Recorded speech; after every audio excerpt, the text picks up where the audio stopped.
It is Marta the 31st in the season of Erok, known as Light's Tide, or spring. And the festivals of Light's Tide have come to a close. And you recently, a week ago, embarked on a journey back to the Great Cavern, but were interrupted by a reconnaissance party of Mossmen. And you made the decision on the journey to track the Mossmen to their lair and end their threat once and for all. Well, that didn't happen. But you did slay their leader, and you did mostly survive. You lost 5 adventurers. And in the convening weeks, the adventurers on the peninsula in their shiny new plate armor and weapons and halberds tear up the town. Some of them leave the peninsula and they go out and they party in Krogville at Rodocon's Riverside rounds, and they carouse heartily for a week. It is the night before your expedition. Magnus is leading the expedition, and as usual, you are like the heroes of this place. You know, everyone just worships you all here. On the peninsula anyways. And you're back at the Bristleback Inn. And it has seen plenty of business in Light's Tide. Ships coming and going, boats, travelers, merchants. This place has seen prosperity and security, except for the church burning down recently. But you have made plenty of displays of might and power and miracle. And, of course, Father Bloombad has surrendered his whole endowment to rebuild the church better than it was in the first place. So, the peninsula is in high spirits. So are your adventurers. Magnus, is there anything that you want to do, any plans to discuss before you depart the next morning? Not really. You know, I don't think there's any more prep we can do that I'm aware of. We want to make sure we have a hearty supply of lamp oils. It saved our lives last time, being able to throw that down. Well, caltrops was a good idea as well. I think those are available in the book anyway. I don't know how... Basic concept, by the way. Can somebody... Well, why not do both? If somebody does this, you'll get... I'll mark you as treasurer for the session. Also, I don't know if somebody wants to map. I'd like to nominate... mapping. Oh. So here's the whole shebang. So Magnus gets group caller, 100 XP. I don't want you to map. Well, you can map if you want to. I don't want to. If somebody is willing to map, that'd be 100 XP. And then if somebody could make these financial decisions, do we have about 1,000 gold here or there, like either side of that? Yeah. We got some gold. Okay. So if we got some gold and you guys are willing to work it out in chat, if somebody's willing to keep track of the treasure you find, take the responsibility of disseminating it and following up with players between this session and next, and doing the math from the book for a bunch of caltrops and a bunch of lamp oil. That's a lot. I nominate Richard for treasurer for life. He does have. I was going to offer to map, but I can be the spreadsheet guy, sure. and you're doing the hireling, so I'm sorry. I'm going to say it's 300 XP. I know it sounds crazy, but listen, spreadsheets, doing all the math, it's a lot of stuff. Okay. So yeah, I fully agree. I don't know how everybody else feels, but I sure as heck don't feel like doing any of it. John, you want to try mapping? I haven't got any graph paper. I could use Dungeon Scrawl. Dungeon Scrawl whips ass. I use that for mapping all the time. Yeah, I could give it a whirl. Yeah. All right. Yeah, give it a try. Awesome. Okay. Okay. Well, then the prep is we should get whatever caltrops are available in town. I can't imagine there's a great need for them. It's not the general equipment in the equipment table, so I assume it's not widely available. Oh, it's not? Okay. Well, I was thinking of my own campaign where I went ahead and made caltrops similar to darts in price and weight and Speaking as treasurer type guy, I recommend we come back to this after session and then commission a large supply of them from the local blacksmith, which will give our fearless leader time to work out how much he should charge us. That's fine. Okay. If they weren't in the book, I for some reason thought they were actually in the book. I've been thinking about them so much. Okay, but so lamp oil for everyone. 13 flasks of oil. 1, 2, 3, 4, 5. So that's 18 flasks of oil. So that's just 1.8 GP. And I'm assuming every single every single person holding a flask of oil. They should be holding 2. Okay, and so 36 flasks of oil. Yeah, and I'm gonna buy 10 more for myself. Okay. What are they? Like 10 gold a piece? What is oil? A flask of oil is 0.1 GP, so it's a silver piece. You can... I don't know how they get so much of it. You're just guzzling this stuff.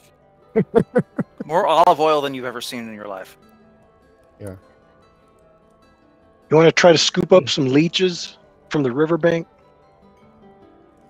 Well, do we have confidence that leeches would be effective against the... Absolutely not. But we should do it anyway. You want to buy some antidote from Ullman? Or... Absolutely not. I can't afford that. It was 500.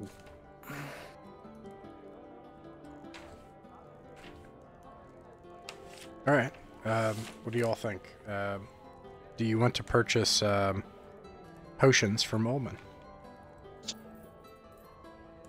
And to clarify, it is he can give you healing concoctions that restore D4 hit points for 250 gold. He can give you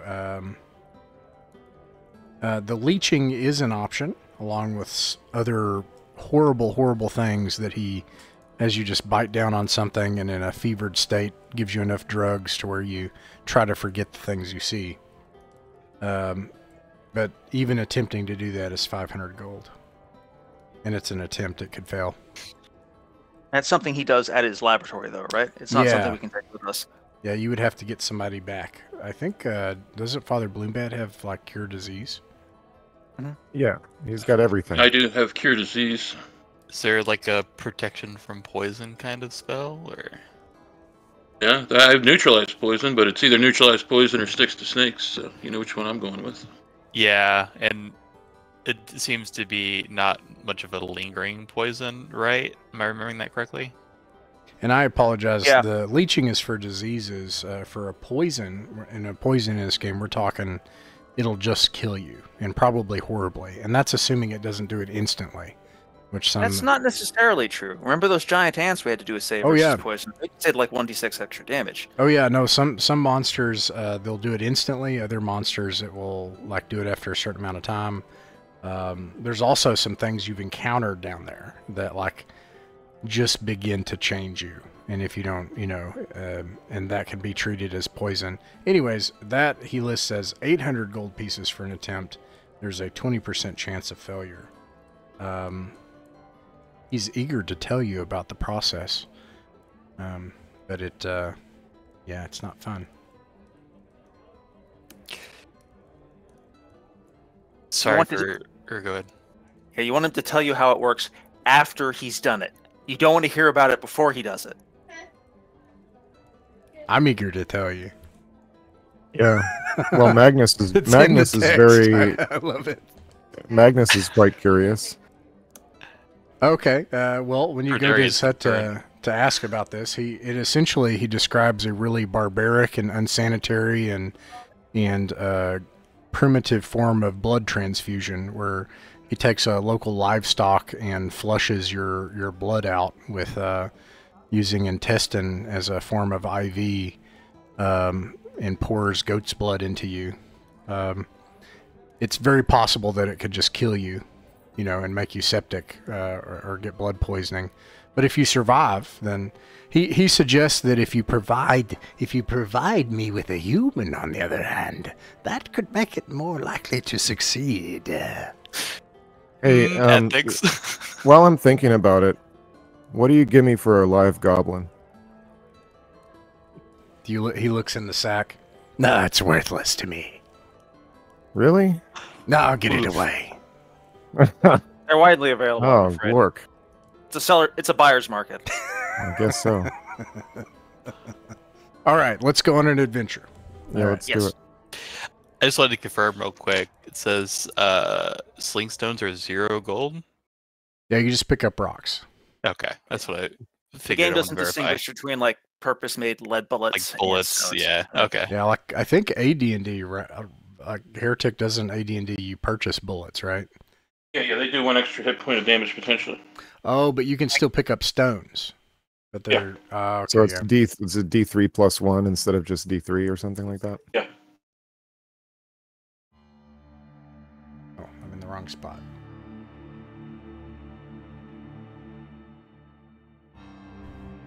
You awaken the next morning, and it is a mostly clear skies, but the winds are quite stiff. Now, this is good for today because those winds will carry you toward the sea, and you'll make extra time on the water. It is a typical 56 degrees Fahrenheit outside Albion in the north.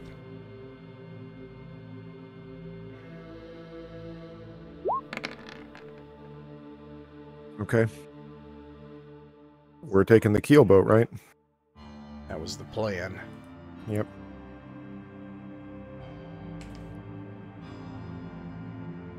Let's see if the trolls are paying attention. Algar, roll a d6. Oh boy.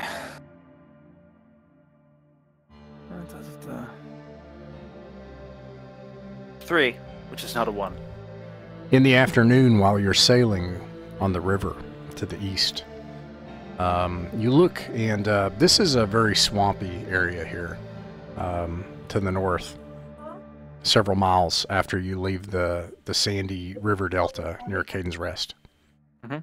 And so it has like these like old gnarled trees, you know, like a swampy area would. It's hoary and mossy, and the waters are green in places. And Algar, as you look into the dark of the swamp, you can see eyes. Lots of beady green eyes. Greenish yellow sickly eyes. And a lot of them. That's not the color we usually see from Mossman, right? No. Alright. Well, yes, but these eyes are smaller. They don't look like mossmen. Alright. Well, I will notify the crew and just sort of keep an eye on them. But if they It's don't not like- intend to swarm into the river and swim at us, I'm happy to let I'm gonna this let. encounter sail us by. Okay, yeah, never mind. It's not like the rats, right? The rats? The rat tide or whatever it Was was. he- Oh, yeah, just the swarm of giant rats.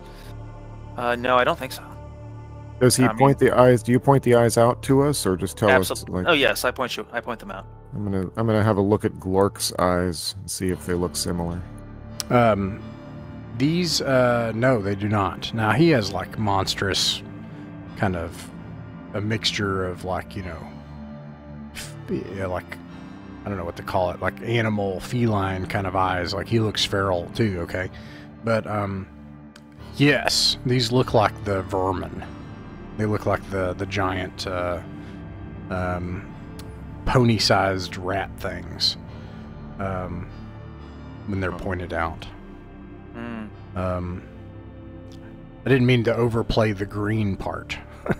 They look like sickly yellow, Jaundiced, kind of. jaundiced, or- yes. Well, you know how PCs are. You give them one adjective and they freak out. Pus, cancerous, you know. He's a gazebo.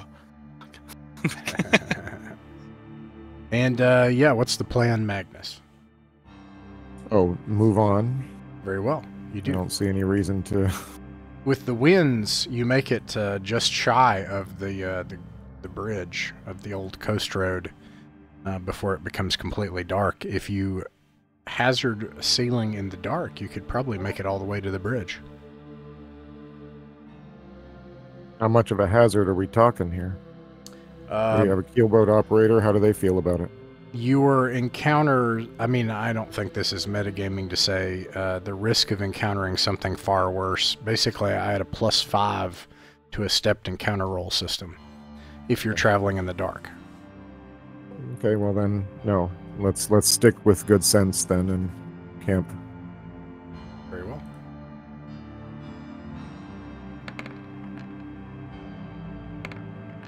The sun rises the next day, and the winds seem to be picking up. The skies are have scattered clouds that seem to be almost like moving, giving you, if you stare at the clouds, a sense of almost a vertigo, as if the earth is moving too fast, or time is on fast forward. It makes it harder to hear as the winds whistle and vortex around the edges of the top of the bridge. This thing's high up above you, and you're down below it among rocks, and you're able to follow the rocks into the Great Cavern.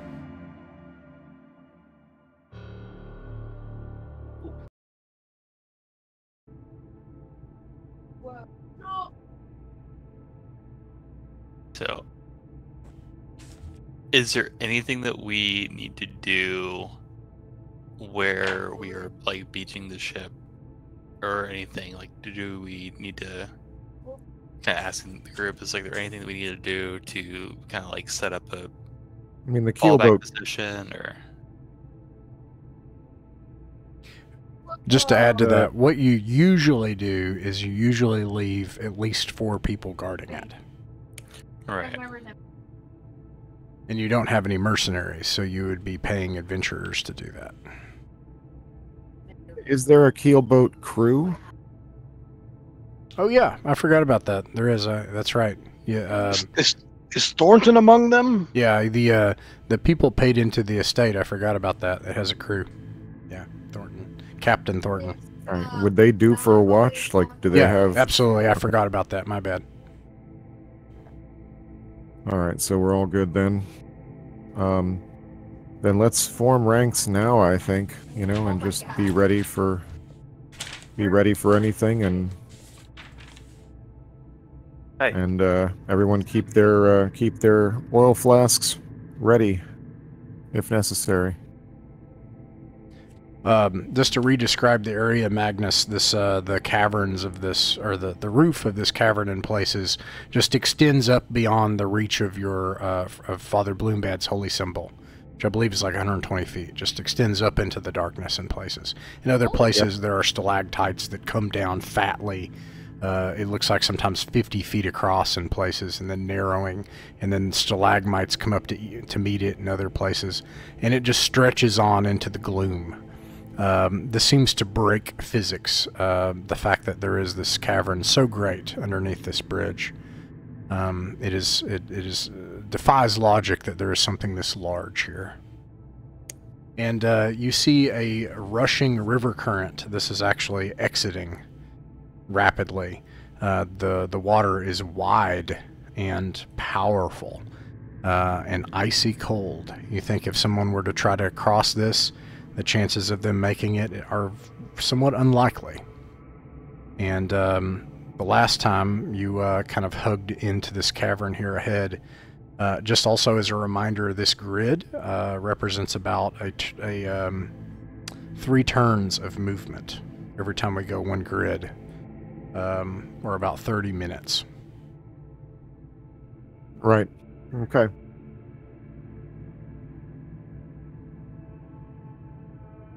All right. Well, proceed. Okay.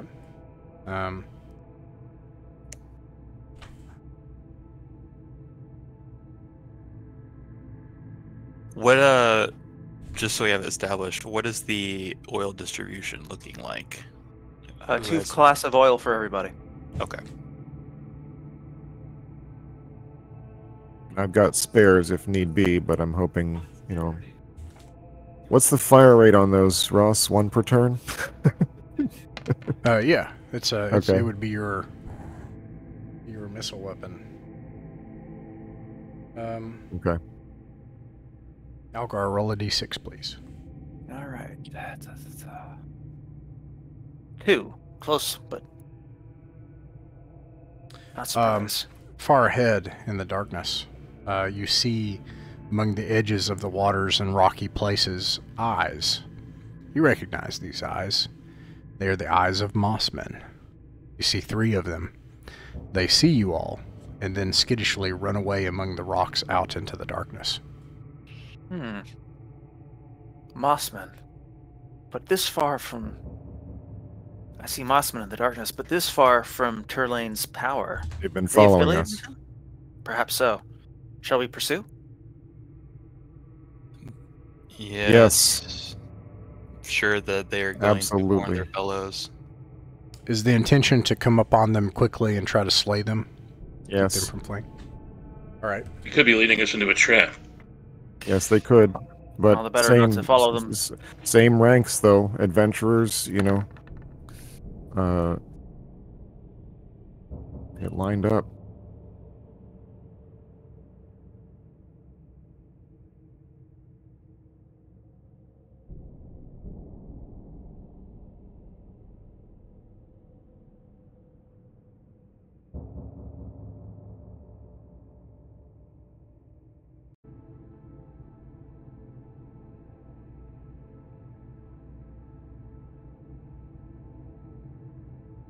I think,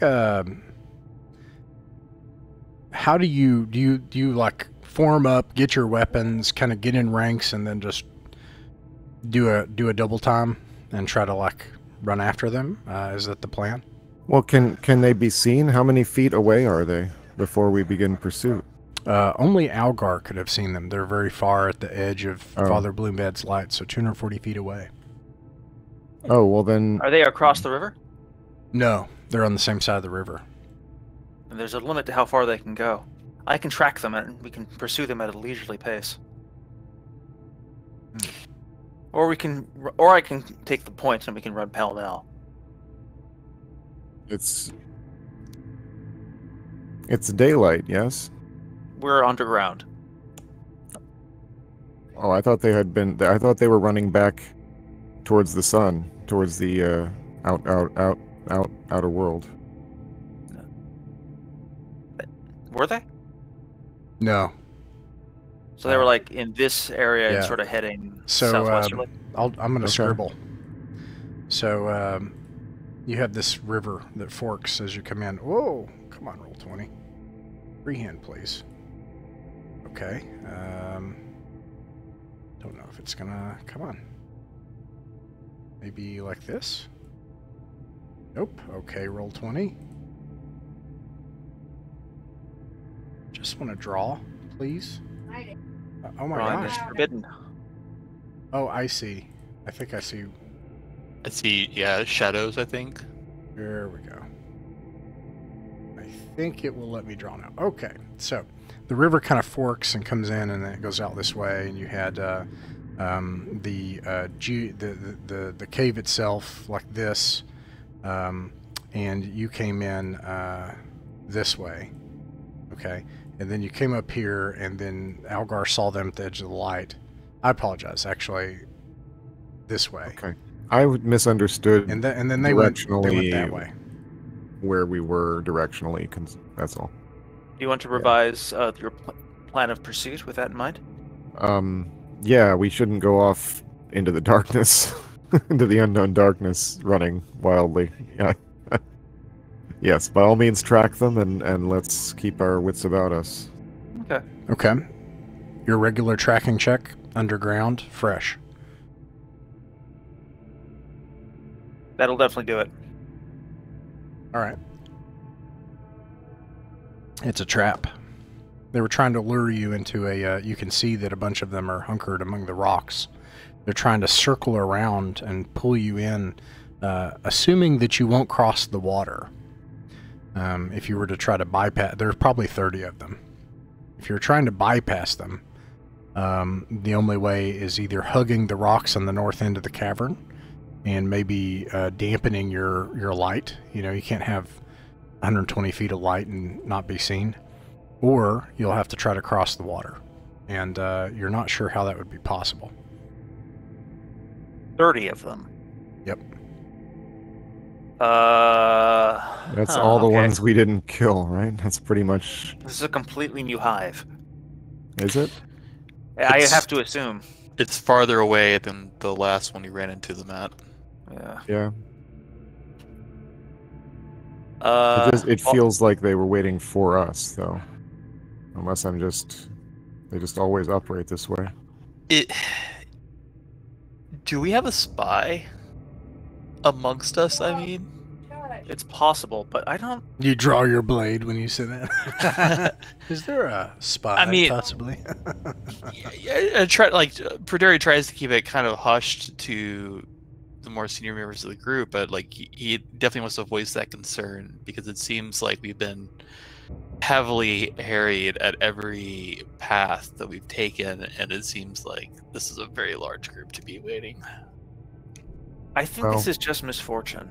Even if we did have a spy among us, how would they give word so far ahead? Question is moot. We make our way... What was that you said? We can squeeze, dim the light and squeeze across without crossing the water? So you have the cavern on this side, and you've got the water that forks and goes like this, and you saw them along the water's edge, and then they go back, and Algar tracked them into like a kind of a position where they're going to try to create an L-shaped ambush into a depression. So the only options you could see, you could go back, which, you know, or you could try to cross the water, or you could try to stealth your way. But it would be impossible to stealth your way around if you have more than 10 feet of light. We have to fight him on the way back, potentially.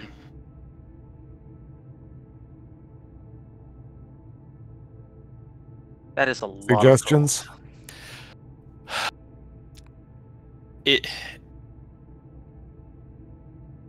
Would a diplomatic approach... Perderi has little experience with them, but would a diplomatic approach have any merit? You know, it's worth considering. Thoughts on that? I applaud the idea. Here's my concern. Diplomacy is between peers. Right now, they outnumber us significantly that we are not a peer threat. They don't need to take us seriously. Maybe we can offer our services. Maybe they need something done.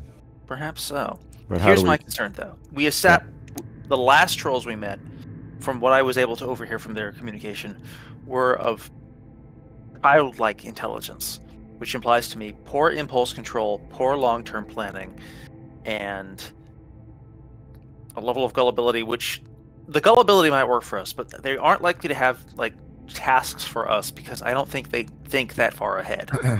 I would like to suggest that we try misconstruence and see what it does. It's a good idea.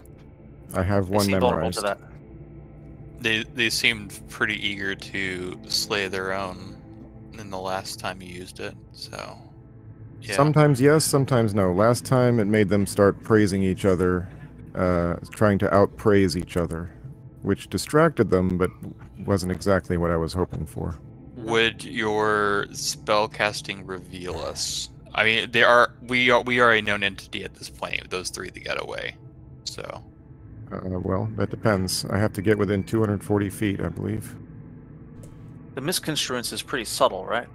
Yes. Like it's not like a fireball. There's not like a building energy. No, it takes effect quietly and quietly builds in power.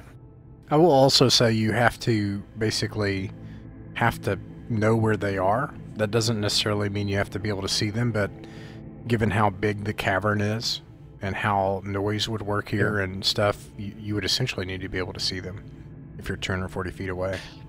I would ask for Algar to guide me, I suppose. I'm going to take... I have another question for Algar, who seems to be able to see well here. What does the ceiling above their position look like? Good question. What do we got? Oh, that's a great question. Got these big old stalactites. Yeah. Yeah, there are hanging stalactites above them. The thing is that so it follows the river, and there's this rocky area, right? So there are these. It's like I don't know what to call that, but a canal where the water is running, and you have like a rocky formation near the water. So in a couple of places, there are like stalactites, and then a couple of places where there's stalagmites with stalactites. Well then, perhaps a judicious blast from the horn? I worry that it may dam up. Well, I mean, maybe that is a benefit, but I'm willing to take the risk. This way. 30 trolls is 30 trolls. 30 trolls, yeah, that's nothing to fuck with. If we can collapse the roof on them, and even thin their number, that'll rout their morale. Then we can move up on them. I suggest both. Can we do misconstruence and let it cook for a few minutes, and then do the blast? And then their retreat will turn into a panic. Excuse me. How are you going to get close enough? Well, I was suggesting that Algar could lead me up there, since he knows the way, and just that was my thought. Hope to be quiet about it. All right. Crawl on take a long pinch, time. You can fly away, yeah. I will cast fly before we begin this endeavor. Given what we're up against, that probably makes sense. Which the double benefit is I won't make any footfalls. Our friend might make it reveal to me where this is. I'm looking for the Horn of Blasting just to remind myself. Page 141, and it's actually 146. Horn of Blasting. Cone that's 12 foot long, 3 foot wide at the base, issues forth from the horn. So you actually have to be somewhat close. This ultrasonic wave is 1 foot wide and 10 foot long pulse, and it can weaken materials 3 times the damage of a missile hurled by a large catapult. That is a lot of damage. It's 18 structural damage, which is not even. We're not talking about hit points. So I'm not going to make any rolls. It's a huge amount of damage. 10% cumulative chance it will explode itself. More than once per day. Okay. Each time it's used, there is a 2% cumulative chance instrument shivering. So I'm reading that to say we've used it how many? 4 times? That sounds about right. So 4 times 2 is 8 is 18% chance. So if you roll a 17 or below on a D100, the horn will explode for 45 plus 5 damage, or a D30 plus D30 plus. It's not 15. 8%. It's a 10% cumulative chance per day, once per day. Right. More than more than once per day. Sorry, you were correct. So it's actually 8%. So those are better odds. 7 or below. Yeah, thank you. And but I'm not even going to do math for it because it's such a tremendous amount of damage that it will just there's no doubt it'll work. But it'll do D30 plus 15 damage, which I'll roll a D30 if it does that. All right. Well, I'll do D45 plus 5. Sorry. As a precaution against me getting blasted to smithereens, I will leave the gold spear with the rest of the crew before I wind the horn. And it has enough reach to hit the ceiling? It has enough reach to easily sever and just cause a tremendous explosion with the stalactites. I mean, if I'm understanding the intention right, of using the stalactites. The other thing is there will be a chance that they'll detect you all. Understood. I'll put it at -4. We should also be ready to move forward with torches and to finish them off. And those oil flasks. Yes. I'll draw That's all the step fire. 2. Right after the stalactites collapse is like everybody run forward. Like don't even wait to see if there's survivors. Just run forward and chuck like 1 flask of oil a person, you know, maybe at just the whole. Yeah, and Yeah. I hope you don't. I hope you all don't think I'm being pedantic or something, but here I am dipping. I think this makes sense. So here's the thing. That makes sense to me. There's a tremendous downside to having a bunch of people in plate armor. They are slow as hell. I'm assuming that you got to be more than your light's distance away, otherwise this isn't going to matter, and you're going to have to like tamp everything down and be ready. I'm just going to say it's going to take 4 turns for the main body to get there in time. Now, you can use your turn fleeing, so that's part of it, and then Magnus can fly. Magnus flying, I will roll to see if you have an encounter in the air, which is a very small chance, but not a 0% chance. Well, I'm not going to be flying in the air. I'm going to be flying like 1 inch or 2 inches off the ground. Well, on the approach. I'm just staying This is right in the next event to he has Algar. to. It's in the event he has to scoot. in a makes hurry. sense. Okay. All right. So yeah, so all that said, unless the whole group is going to make an attempt to try to stealth up, and then it'll be a regular save. It's going to take 4 rounds for you to get to Algar, although Algar can also use his movement to flee. So does that all make sense? All the math here? Mhm. Yep. Okay. All right, here we go. So I need to make the save. Okay.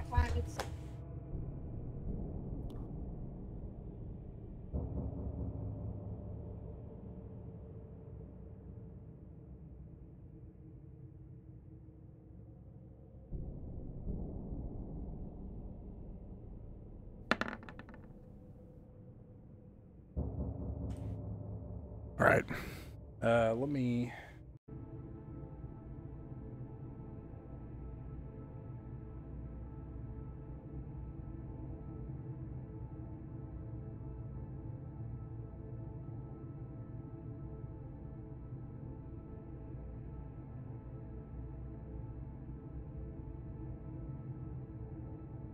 You It's nice to have one person in the party who just has no fear of death to do this sort of stupid thing. you start moving forward to their to this place where they had tried to lure you into this defile, and you know, presumably you're trying to follow places to not be seen, etc. Unfortunately, you are seen, and it's quite obvious to you. Sprinting time. Yep. Well, blasting time. All right. Who does? I assume that Magnus is just going to flee, cast fly and just flees. Is that right? Okay. I love you, Algar. I know. That just happens. And then, meanwhile, Algar, you have the Horn of Blasting. What is your? Do I have this plan right? You're going to begin fleeing as they chase you. Can I grab him and flee with him? Right? No, that would be a huge risk, right? No, I'd have to risk it. Okay. My intention is to. I assume I am caught out before I am in a position to collapse the roof on them. Right. Yeah. Like we'll exit the procedure. I'm sure you wouldn't. I know this. I know we play Helldivers too and do this all the time, but I assume you would not collapse the roof on yourself, right? Like you'll move No. and yeah. So. I mean, Algar doesn't fear death much, but he fears it a little. So he is boogieing. We are running away.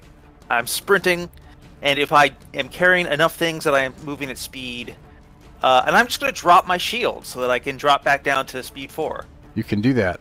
Does speed? Yeah, speed 4's move 12. That puts you at pace with them. So these things, they're just like roaring, and it's echoing off the cavern walls, and Algar's just getting in the cardio. And you use the Horn of Blasting. Let's see here.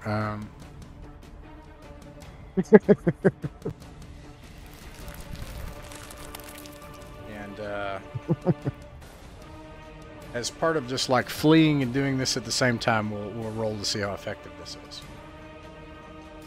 I didn't even realize I was going to be able to blast the horn.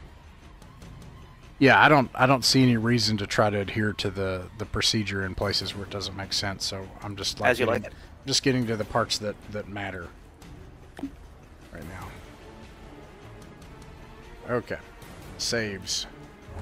Oh, horn of blast. First, let's see if I detonate. Yes, yes, that is rather important. D100 to not get a 7 or below.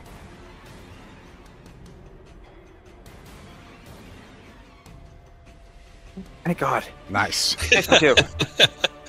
The collective held breath. Would not be enough left for a raised dead. It's sufficient to flatten a normal cottage, stone cottage. So I don't think. Let's see here, and then it says. Art not lab.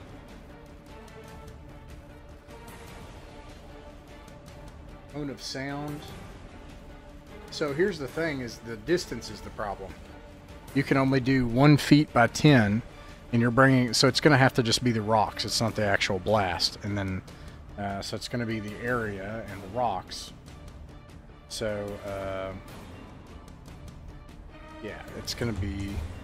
I am going to say... I am just going to give them a save because they're very beefy. That is very It's appropriate. like a save versus death.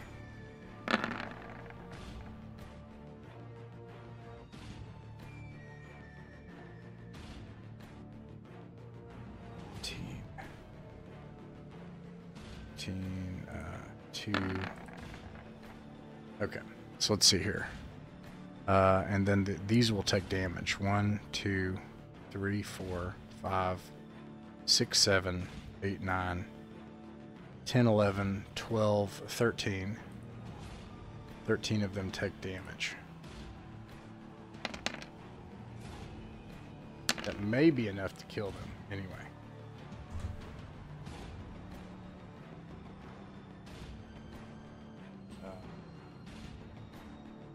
These things are really tough. Yeah, that is not enough to kill them. It's 14. It's 30, 17. Okay, so you cause utter chaos. And it kills... Oh, no, I forgot how I forgot how much I counted. 1, 2, 3, 4, 5, 6, 7, 8, 9, 10, 11, 12... 13, 14. Okay. 14. All of these are dead.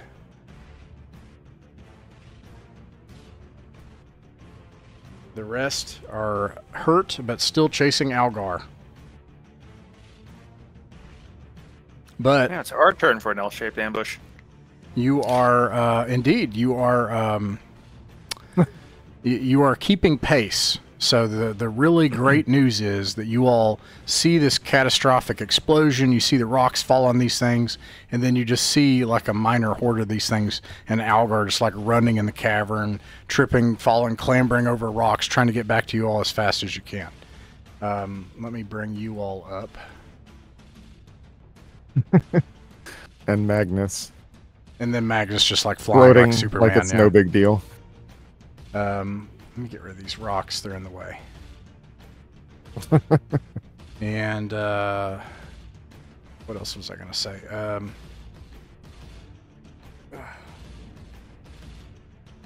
feel like there was something else that was really important in this equation. But anyways, ultimately, you have like 3 rounds to prepare. Which means we can get 3 rounds of arrow fire off, right? Are we at outdoor ranges for longbows and stuff? No, the bow I still think has a pretty good range. If somebody could look up the bow range, I think it's not bad. It's like 80 or 90 or something. Short bow is 50 feet, long bow is 70. Yeah, so... All right, so that gives you at least 1 round. okay, and then which is 2. However, there's a chance you'll hit Algar. Given the proportion of them to me, I consider that an acceptable risk. Okay, so 2 volleys. All right. All right. I will not calculate that chance unless you miss, and if you miss, then there'll be a chance you'll hit Algar. Okay. So, Magnus, if you would roll for your... Brought too many adventurers. Let's see, it should be 15... No, it should be 13 adventurers. So it should be 5, 10, 15... I'll roll for my slingers. And for now, a second. Yeah, actually, everybody can roll for their own hirelings if you prefer. They should all be listed on the spreadsheet.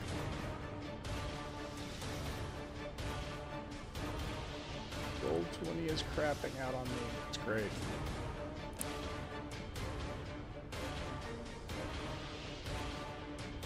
You guys I'm rolling for my fighters here? Yeah, or- yeah. Everybody should roll for their hirelings. If you don't know your hirelings, just let me know. I'll roll for them. I don't have any, right? Bloom badge, you have 3. Oh, okay. All right. What's their AC? The magic user only has a dagger though, so he wouldn't be able to do it. So the cleric can't fire an arrow. So actually, your 3 wouldn't have arrows. The AC of a troll, your target is ascending armor class 15. Okay.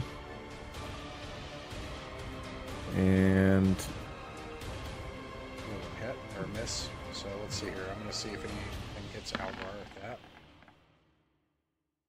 Neither hit Algar. I usually have that it automatically hits, but I feel like this is sufficiently chaotic.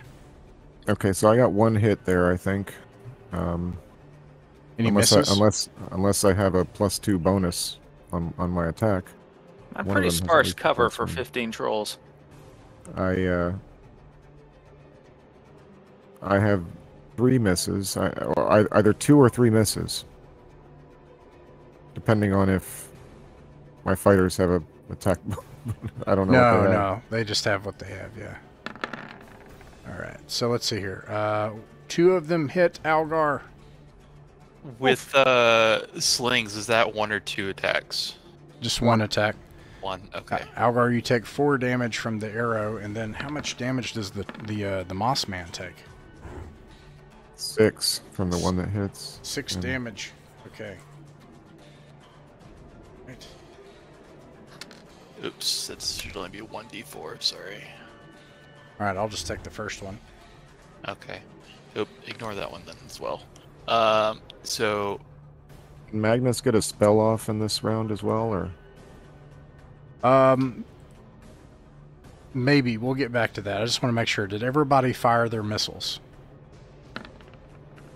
And it was 1 volley, right, of 2 Yeah, per, we should. per person. We should go ahead and execute 2 volleys. Okay, so Are we close enough for sling range? That is actually a good question because we were talking about slings. The question would be whether you could do slings the first time. I think the answer is just no, though. Actually, off the top of my head, I don't think slings so. are 40, so they're 40, 10 yeah. less than short bows. So yeah, you only do slings once. 1 volley of slings. Okay, so ignore that 4 from me then. It was just the 6 and then the 1 from Braderi. Okay. So I got you did- 118 on the sling. Did 8 damage total from Okay. me and mine. I have 4 misses. Oh dear. Yeah, I have 2 and 1 hit for 4. 2 misses from Father Bloombad. Is that right? Yeah, and 1 hit for 4. Okay, and 1 hit for 4. 1 miss from Braderi, 1 miss from Pasling. Okay, so that's 2 more misses. Okay, so we got 1, 2, 2 d6 hits. Algar 4, 10 damage. Are these slings or the arrows? It should just be arrows. There's only 1 round of slings that would be fired. There's only 1 would be in range. Okay, so everybody's done arrows and slings. Should I do it once right now for a sling? If you haven't, yes. Okay. Algar's experiencing the throws and arrows of life. Does Algar want us to keep firing? I've got 20 hit points left, so maybe. I mean, the odds of it hitting me are pretty low, but not zero. All right, let's see. The 11 misses. Bloombad's 20 hits. So we're the second volley now, right? Yeah, but it should only, if it slings, only once. If it's arrows, it should be twice. And arrows do twice, so you should do a total of 4. 4 arrows, only 1 sling. All right, and then let's see. That's a miss, so D100 didn't hit Algar. And then I see another short bow hit from... Yeah, from Perderi. And then... Those both miss.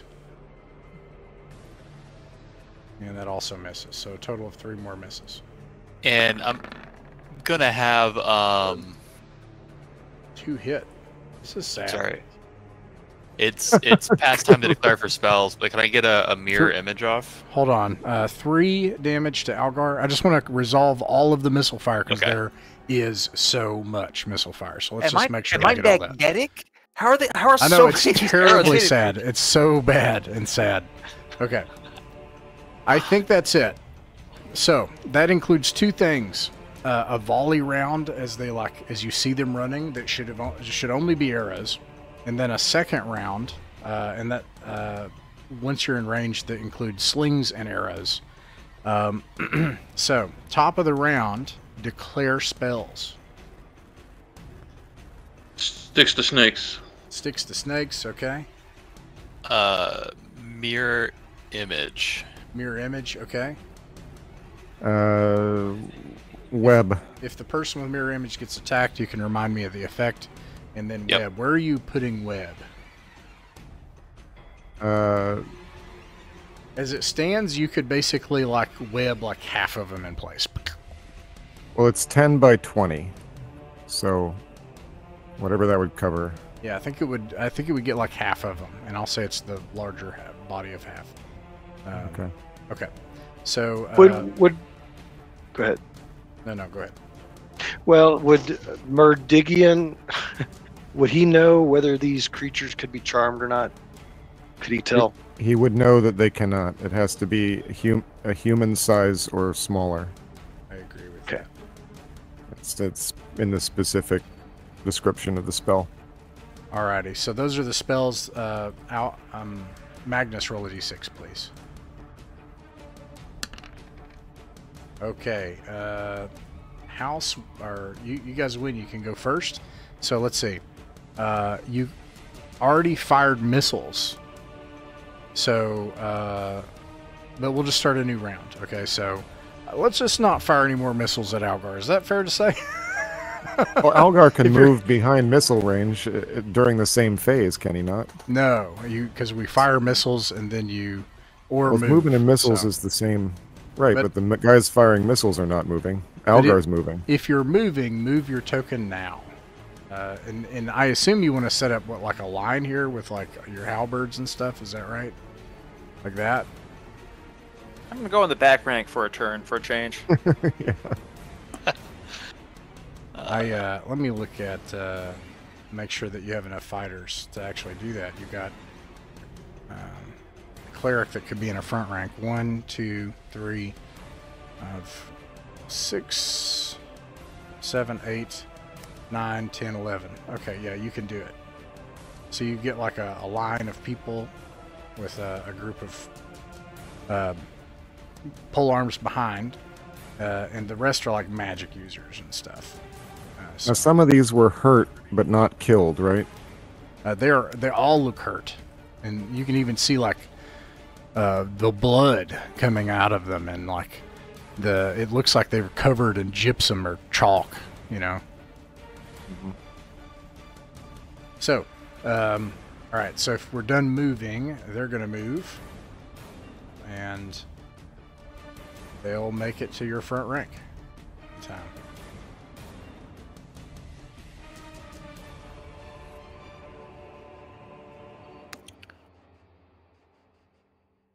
And then this kind of like gaggle happens here, where like they probably make it just on the other side of these rocks, and then there's like a group behind that. That's the best they can do on this turn. And then these just like crowd up. They're just mad. Okay. Let's see. Initiative, movement, missile fire, melee combat. So if you have a fighter or a cleric, you should roll to hit. Or if you've moved. It doesn't look like anybody else is in range though, like Perderi or anybody. Next round. Gotcha. Mm. Oh no. And I got 1 hit from one of my fighters. Okay. Would clerics have any polearms they'd be able to use from behind? They would be in the front. It would be the front, okay. Fighting in the front. That's the only way they would be able to attack. Oh, so I got 1. How much damage, Magnus? What's his weapon? A polearm? It's listed here. Let's see here. Magnus. Well, only thing listed for these guys is longbows.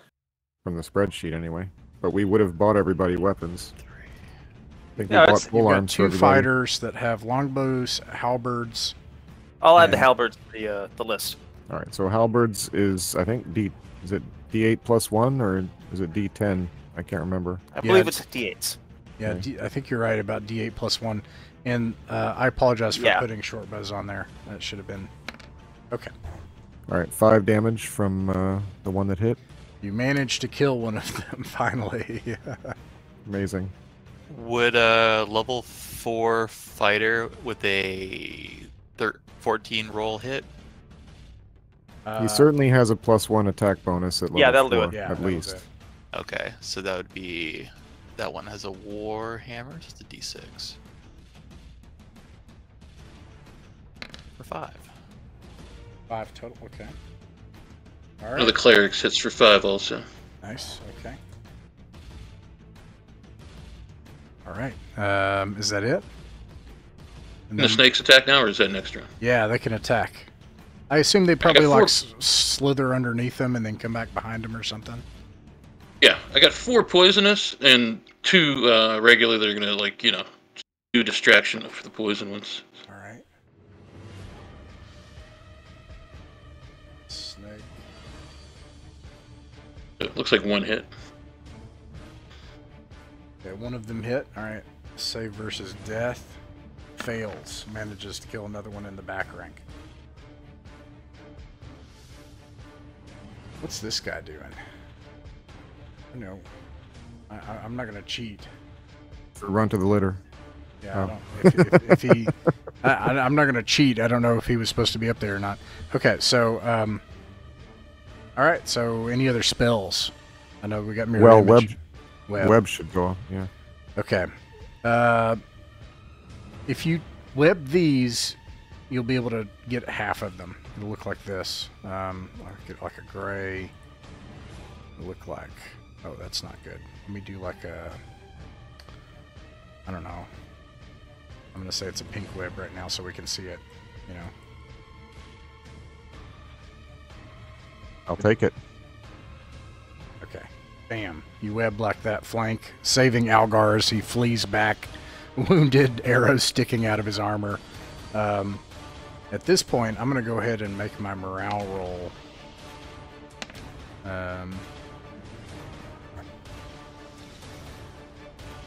They pass. Unfortunate for them. Mm-hmm. Indeed. It wouldn't have gone well for them either way at this Although point. they're pretty tough. So, Yeah, I'm not too chuffed just yet. all right. So, is that everything? All the magic, all the fighting? Well, there was mirror image.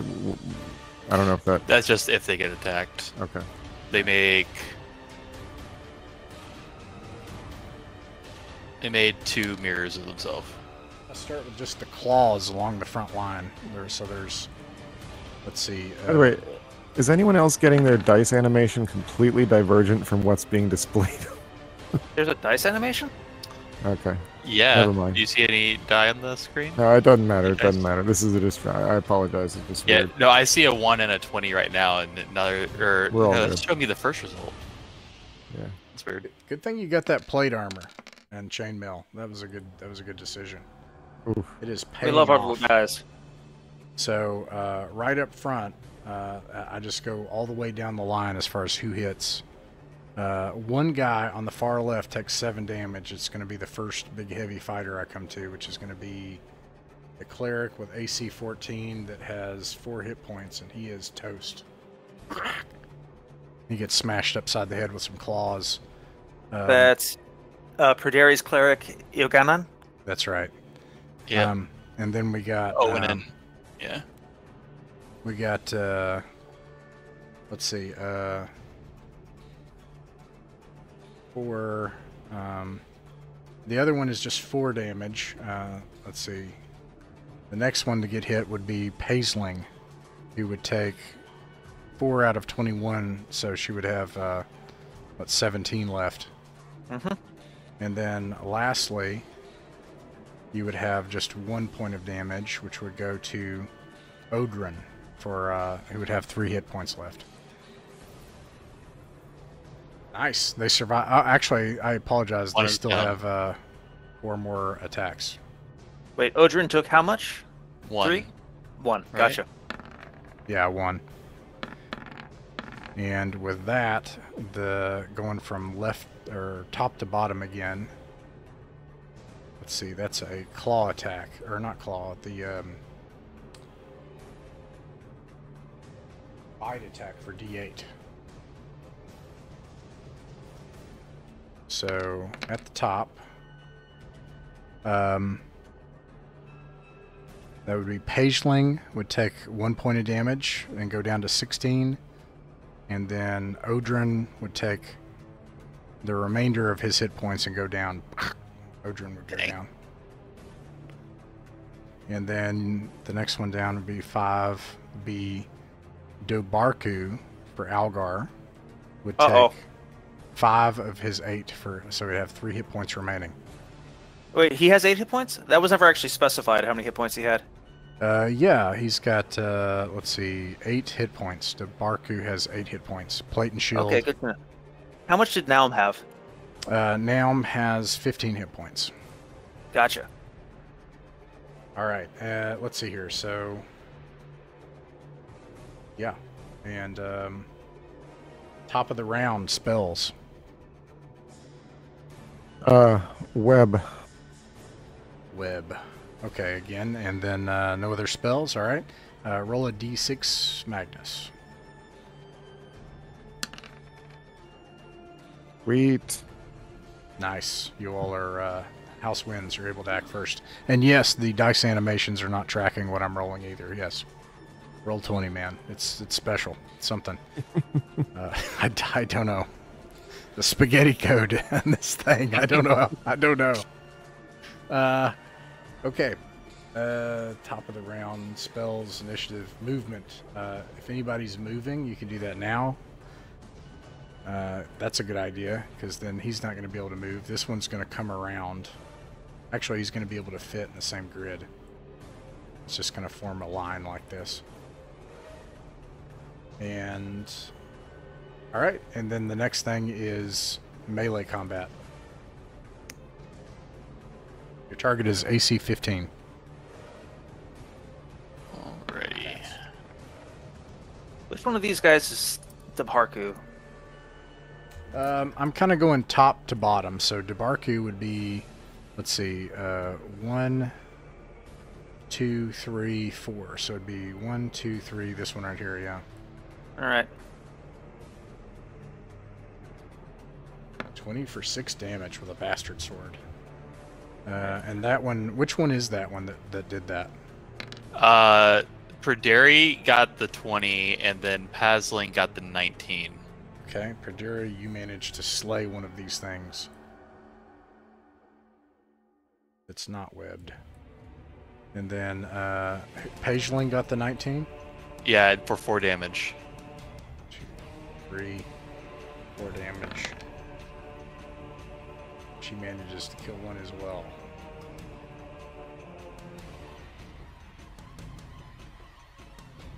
And spells go off with melee, right? Yeah, I usually like resolve the melee and then I resolve the Look magic. at Gold Spear. Look at Gold Spear, man. What? Which one were you targeting? Probably this one in front of me, or whichever one is alive and like attackable. So It's his thing. You take out its gizzard. Gizzard is-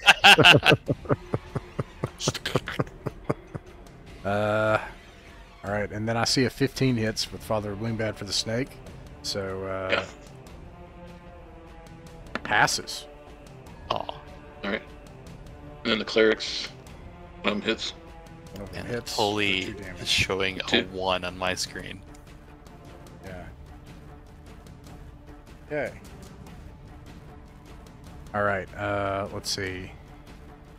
I'm going to Be have webbed. them- That's right, web. Yes, it would be your side first, thank you. So you web the remainder of them. That settles the matter.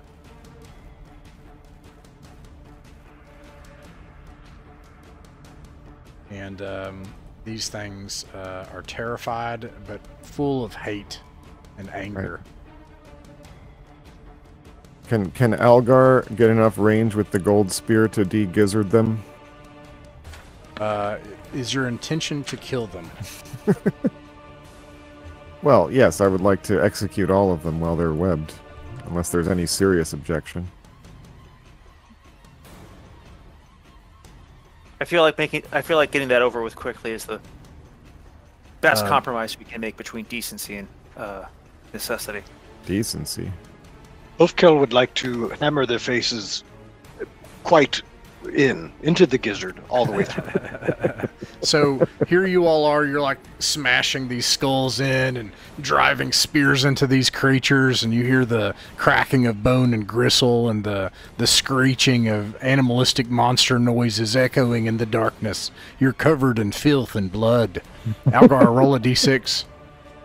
Well, Oh, Lord. you know what? That makes sense. 3. A 3. Algar, you see in Father Bloombad's light amidst this battle off in the darkness, little torches of maybe 3 dozen different things, little things in the dark with sticks and improvised spears and things. They're like marching up, and you see them stop, and you hear a quack, quack, quack, quack, quack, and then you see it turn around, and then they just like run off into the darkness. Yeah, you better. Smart. And you easily, with them webbed and shattered, you're able to go around and stick the rest of them and kill them. It is clear to you that you have laid low this army of Mossmen. All right. Yeah, we have to burn them now. Indeed. We And, have 2 dead. Iogana yeah. and Eldrin have fallen for defense of the light. Pazling and Perderi will kind of drag them to the side and see if we can do any rights for them. I might honestly just have Moore and Pazling bring them back to the boat. Would that be safe? You can bring them back to the boat. I just want to make sure, are you going to attempt to resurrect them? Yeah, for sure.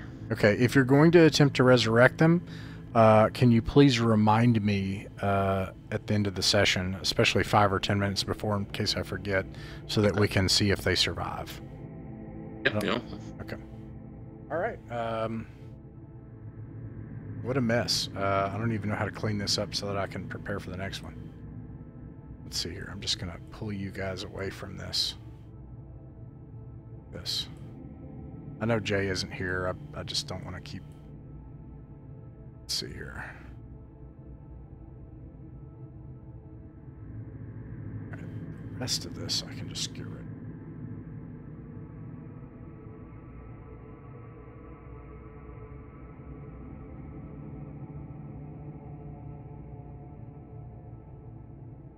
I love the flavor attacks, Algar. Thank you. All right.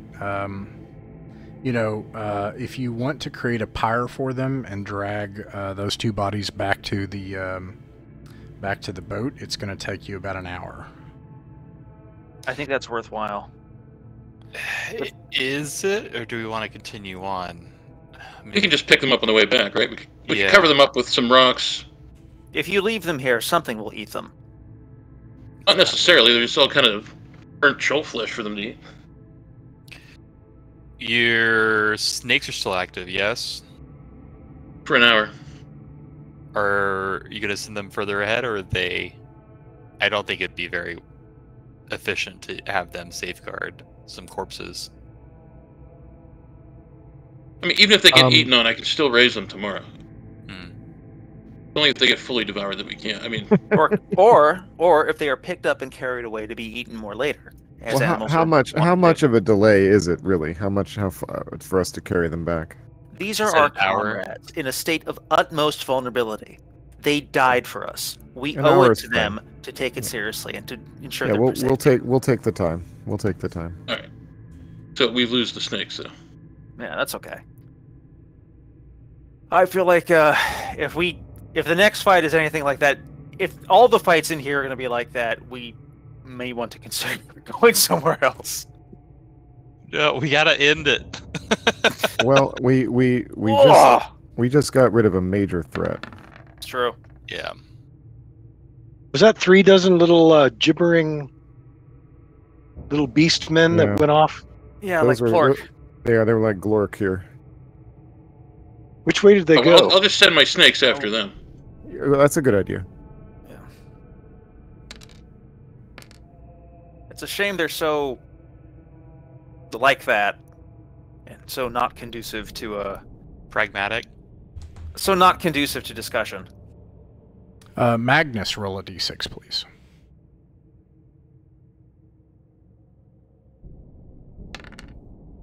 A 3. Okay. Magnus says you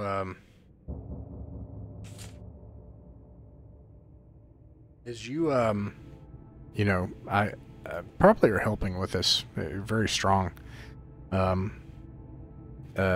You look up into the darkness from Father Bloombad's holy symbol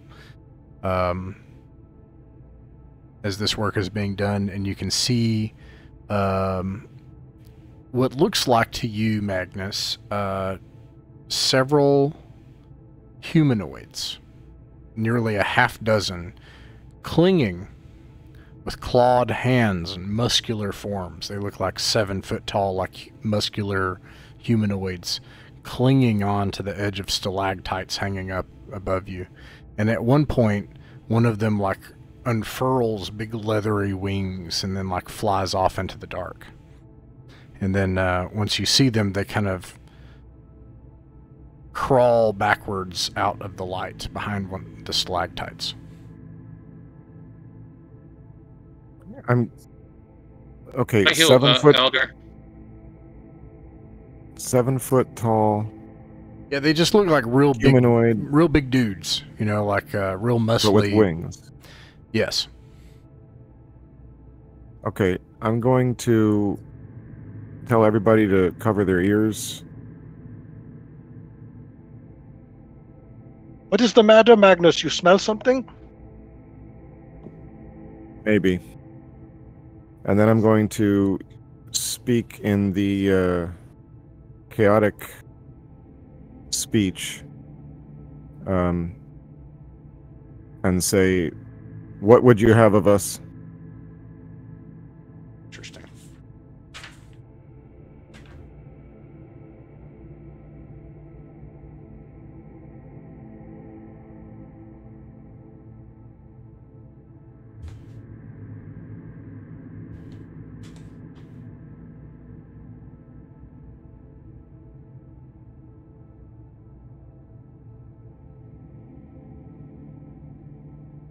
One of them flies down, flapping leathery, massive wings, comes behind a stone, perches on it, and answers in the tongue of Droon, the language of chaos. And he says,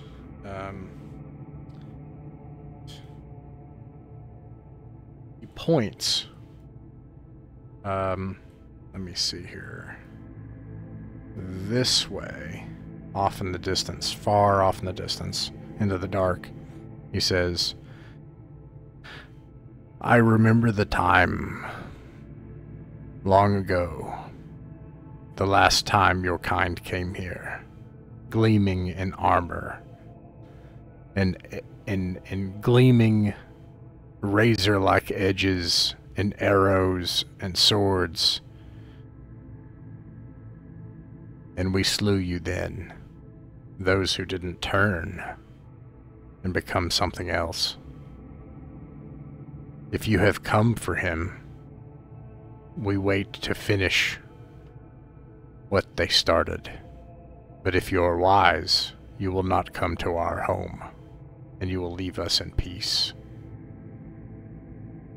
And then they fly off, and they fly to the southwest, off into the dark.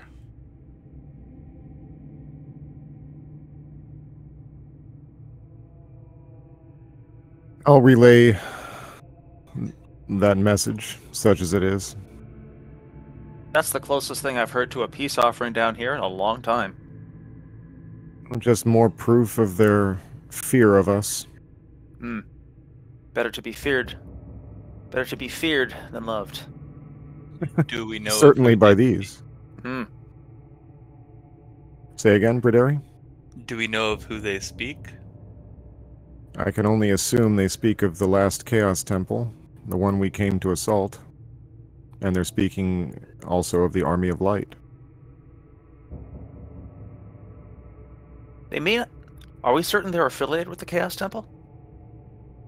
Well, they point in the direction in which we travel, and they speak. They come to persuade us not to go on, and so I think we can. It's a safe assumption. Of course, it's not proof. It makes little difference to our goal either way. True. If it's not the temple that they speak of, then perhaps we can give wherever they draw the birth. If it is a Chaos Temple, there can be no peace between tigers and men. But they know we're coming, at any rate. Well, they know we're here. We made quite a show. And I gesture towards the gigantic flaming pile of bodies. Yes, well, needs must. Needs must. The speaking of the trolls, they don't carry any equipment or valuables, right? Someone was wise enough to ask. Do you search the ruins for anything that they may have gathered? It will take you 10 minutes to do so. I would like to look I around. agree. Yes, it's a worthy endeavor. Take our minds off of the impending Would someone horror. else like to scout like what lies ahead in the meantime? I've been too severely wounded to continue. Oh no, I could scout what lies ahead. Father, I could track. I could Father see- Bloombad healed you. Oh, did you? How much? 12. All right, then I am almost perfect. I can head on. I can try and track them back to their nest. Is your shield? Does it still exist? It's just on the ground over there. I can just pick it up. It's not buried under tons of rock or anything. No. Actually, it might be. Is it? I'm sorry, what? You Say grab again? one of them. Is my shield buried under tons of roof rubble? No, you can get it back. Okay, cool. I just fetched my shield. That'd be part of that. 10 minutes of searching, you'd be getting your shield back and other such things. I wonder, I think that there's... Oh, Put it this way: if we don't find a lot of treasure, we should see if we can find any tracks. Tracks I can probably find, Yeah, especially for a mob this size. Even in these conditions, I should be able to follow their Right. spoor. Yeah. Plus, they're constantly dripping moss. Right. okay.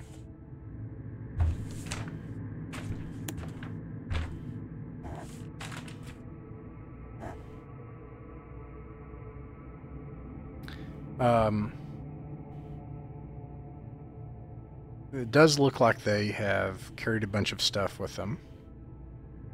You find about 1,532 gold pieces. I'll post all this in the chat as well. I might have that math wrong off the top of my head. 202 silver pennies and 11 different gems. Some of them several hundred gold pieces in value each. It does look like they had a bunch of valuables and then like stuffed it in sacks along with filthy and disgusting things. I'm gonna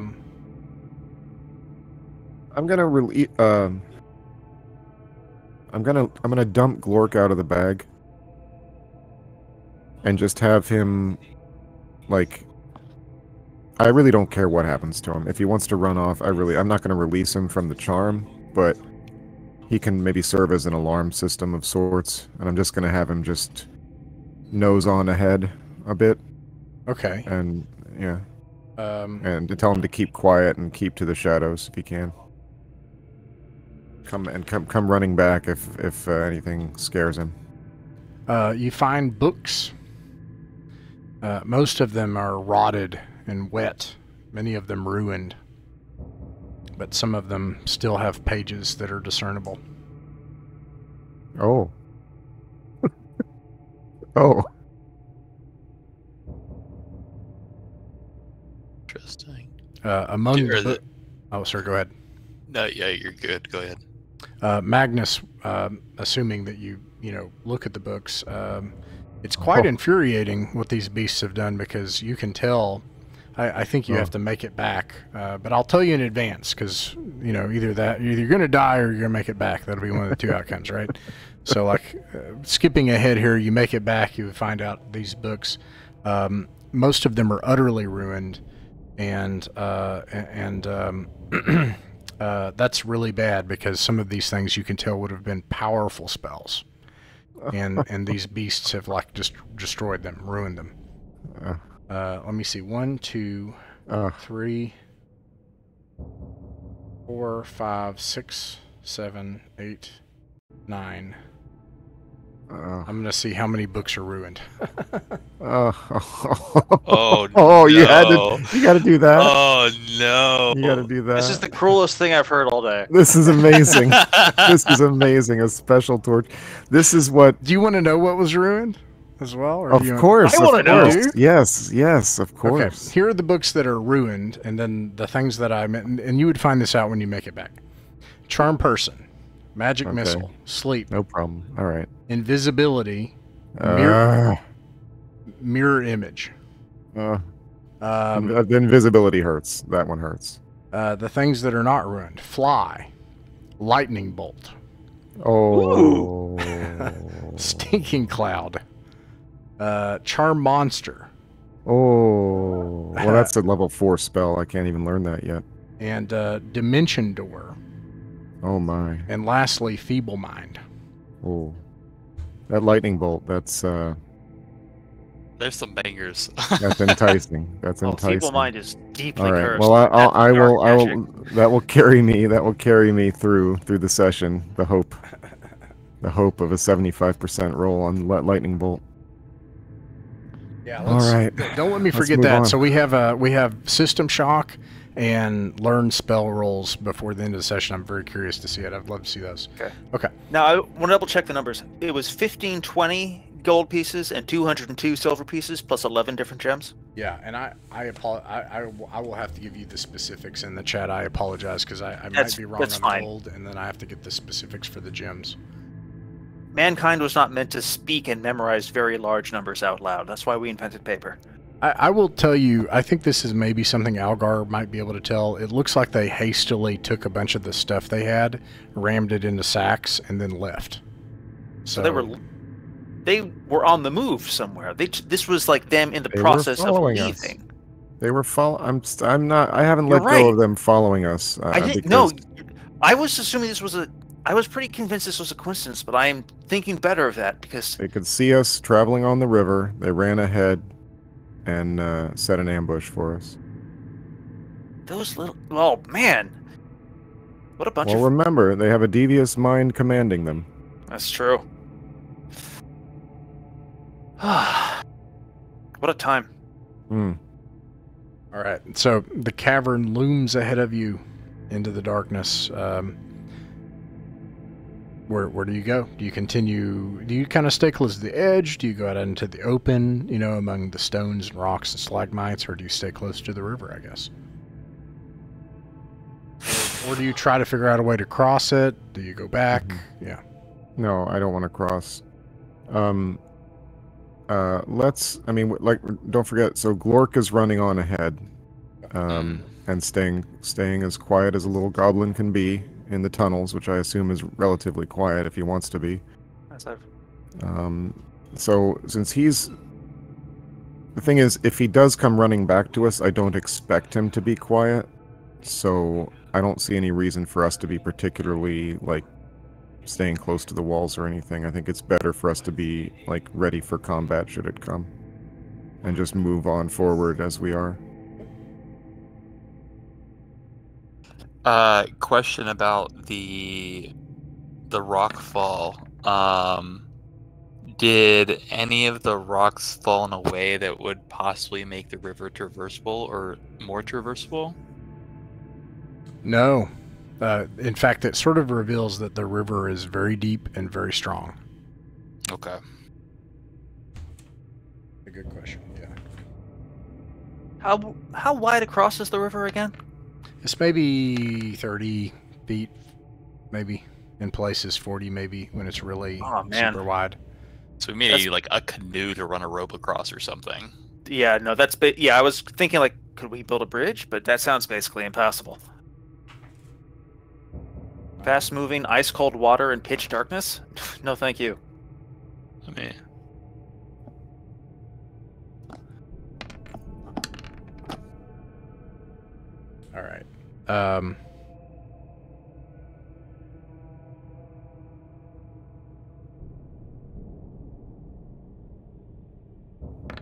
You just hear a goblin screaming in the dark ahead of you. Should we quench lights and prepare for ambush, or should we maintain light sources? Let's turn the lights off. And let's just wait.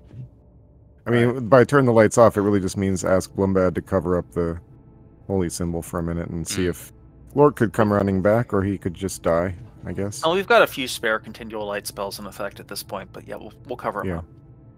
All right, you cover all the lanterns and all the continual light spells, and you hunker down, and then you hear a ways off, 50 yards away, 100 yards away, you hear and it grows louder, chittering, skittering noises, and the movement of sand, and then a screeching kind of high-pitched noise that echoes a little bit. Let's try to surprise them then. If we reveal our lights all at once, maybe we can surprise the creatures. Yeah, we should prepare oil flasks too, maybe, huh? Yeah. You're going to try to ambush them? Yeah. Okay.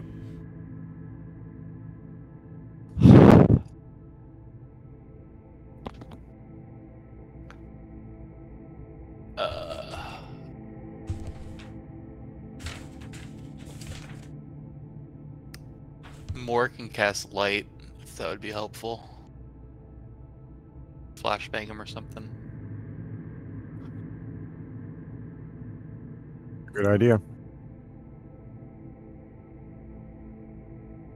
And assuming these are more of the goblins that we saw earlier, and I'm assuming these are giant ants.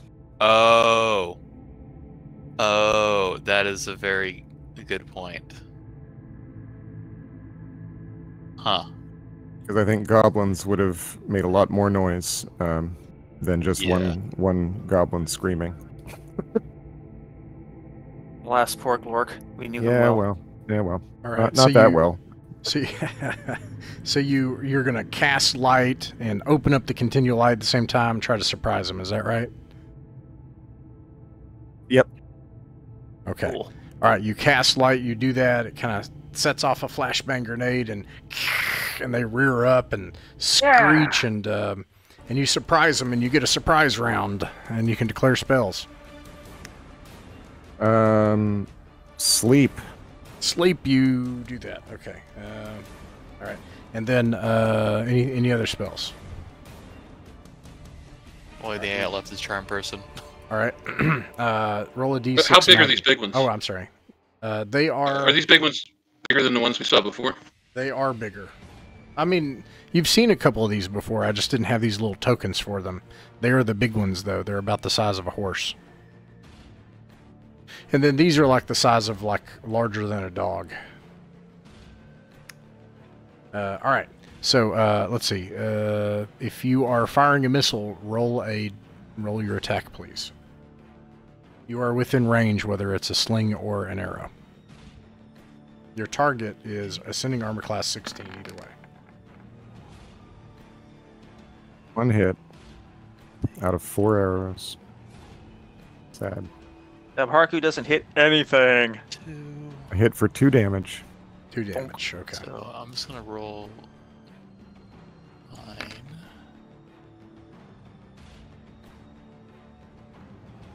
Ugh. Ugh. And then, Oh, can I just roll the same ones for Pasling? I think so, yeah. Oh no. Okay. Whole Man, 2 you damage. guys are not rolling super great tonight. And then I'm You guys gonna are roll... winning by clever decision. And, yeah. The Just a waste of light... The mage that casts light would not be able to use the sling this round, or would That's be right. able to? No, Okay. they used, a spell. Okay. Is Aishlin going nuts with with his or her magic missiles at this time? Like Magnus's magic user aid. Like they've got magic missile and nothing but. They firing? You know what? I completely forgot about that person. So yes, if Ross will allow it at this stage. They've got 5 spell slots and all they know is magic missile. They are here to. They know what they're here for. Yeah, Oh, they can do that. Yeah, for sure. okay. Well then, yes, that has been declared as well. Which one are What- you firing at? What level is that magic user? Or Level third. 4. Yeah, for level 4. So not high enough for the 3 missiles. All right, then I guess hasn't one of them been hit? Who's been hit? One of the small ones, I've been assuming. Okay. Well, anyway, here we go. 2 damage. 2 damage. You all managed to kill one. Hey. Huzzah! But then the Worthy. sleep goes off too. All right. What's the hit dice? The small ones are 2. The big ones are 3. Okay.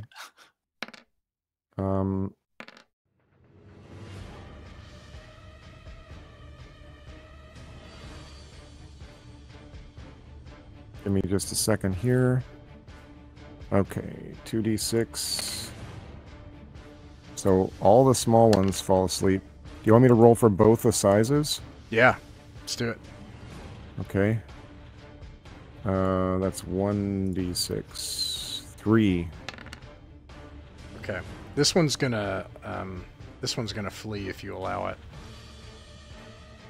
I don't see much percentage in running off into the dark after it, but Okay. Yeah. It rears up in terror and skitters off in absolute terror. Leaves. dispatch all of the sleeping ones immediately. I wasn't aware that ants were capable of terror. Pure survival. I have a story about that. Seen it with my own eyes.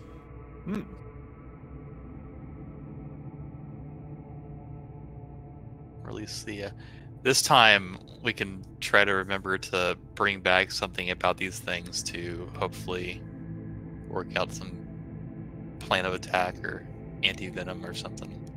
I was in Fort Benning, Georgia, and we had blanks, right, with the little muzzle brake thingamajiggies on it, and there were these big ants, like this big, called a cow ant, and we saw one of these things, and it was during like the bayonet, like the end thing, so we were a little loose about using this stuff, and I like fired the blanks into it because it makes it like shoots carbon, And I thought it'd kill it, right? And then like we were sitting there and we hear ee, ee, and that damn thing was screaming. And I went back and it was like moving and screaming. And I was like, ants can make noises that I can hear, and I don't like this. That is terrifying. I don't want this to exist. God, well, it's lobsters can do the same thing. No, right? I don't like it. No, I don't like this. I don't like it. Lobsters make that noise when you boil them because there's steam escaping their skeletons. That's not the same thing as screaming. Yeah. Well, maybe. It's like saying a human. And then I kept trying to kill it, and it kept screaming, and it's like like a little tank. How big was this ant? It's like this big. In the steam, no one can hear you scream. Oh god. Well, speaking of seemingly invulnerable ants, as I recall, these guys have an armor class comparable to plate armor, right? Yes. Oof. Well, that implies to me that their chitin is probably worth having. So, do I know how to disassemble a giant ant? And can I inform my squad how to do the rest of us how to do that? These are, I think something like this has been brought up before. I can't remember if it was this game or a different one, but it's the sort of thing that I do. I think this happened in this game, but it's like boats or something. I can't remember. Anyways, it all comes down to this: time and effort and risk, right? So like, you don't know what you can do with this stuff right now. You're covered in like ant ichor and troll blood, and like you hear like goblin screams off in the dark. Like that's what's going on with Algar right now, nigh superhuman though he is. You have to get these things out of here, so you can get like one of them out of here if it manages not to get eaten or dragged off by something, if you wait for it, and I'll roll. Alternately, you can drag these things off to the boat like you did the other things, and it'll take an hour. I leave this to Magnus's discretion. Well, but I don't remember you offering these things to Ullman before. Yeah, I was just going to say, I mean, at the very least, we have something new to offer Ullman, and we should at least, I think it's worth determining the value. I mean, we've gone to enough trouble now to kill so many of them, that and they are troublesome indeed. But I also fear, to be perfectly honest with you, Algar, my friend, I fear the prospect of using them to adorn ourselves. You think of the fate of poor Flanagan, restored once again only through death, and I think it really wouldn't do too well for us to take on the guise willingly of these creatures of chaos. You're not wrong. They're certainly, compared to proper steel, they're no match. But there may be value in distilling their powers for our use once we... Yes, with that I can caution. agree. Yes, so yes, I think maybe taking one sample, I think one of the small ones with us or something. If you do that, a really big one. You can, if you just take one, I'll assume that somebody can put this on their backpack and have a dead, giant, oozing, bleeding... You want to take one of each? Mutant Algar? ant on their backpack. One of the big heads. Yeah. Both kill volunteers. All right. It would make a hell of a trophy for the It bristleback. really would. I'll take a small one. All right. Shall we continue on? Yep. Yeah, Okay. I think so. I assume we find Glork's body somewhere You do. along the way. It was inside of the ant that you ripped open with a spear. Oh. Alas, poor Glork. Dead, I suppose? I'm just going to say yes, okay? Okay. I feel like alive in that case is worse. I'm just going to... Hasn't been that long. Goblins are pretty tough, but it's the they're not bad, acid. though. I'm imagining Yeah. that scene from that movie, Deep Rising. Inner or whatever, space? Oh, with the I thought you were going to say ship inner guy. space, where the Soviet inner space guy gets digested. Here you have, I'm going to kind of show you, you can see that this opens up into like a lake further to the south. And It looks like the water actually flows into this lake, and it's deep and icy cold and still kind of moving to the south. The current here you can see is to the southeast. Where do you go from here? Stay on this side of the river, while there's more of it to explore.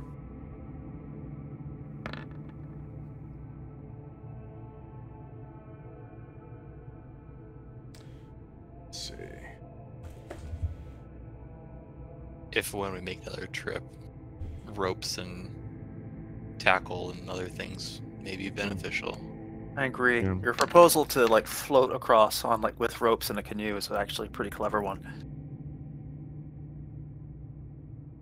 That sounded so condescending. It was a good idea, is what I meant to say. Yeah, no, you're good. I meant to say earlier, by the way, AJ, you're just full of really good ideas this evening. That's true.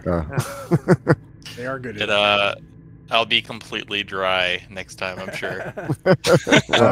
We'll take what we can get, but it's great. Algar, roll a d6, please. Oh boy. I bet something really nice is about to happen. Surprise! A 2! It's not a 1. 2. Let's see here.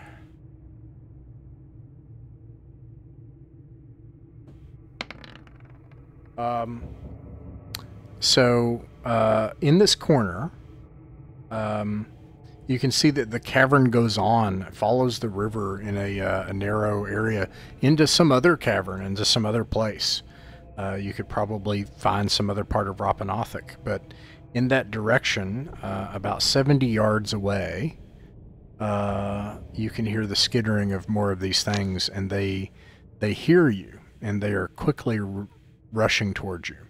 You think if you move away now, or make it across the river somehow, essentially if you don't move toward them or stay still, you think you could evade them without them catching up, but you stay where you're at. They seem to know where you are so far. Anyway. They're going to be able to smell us out. I would propose that I leave this matter to Magnus's discretion.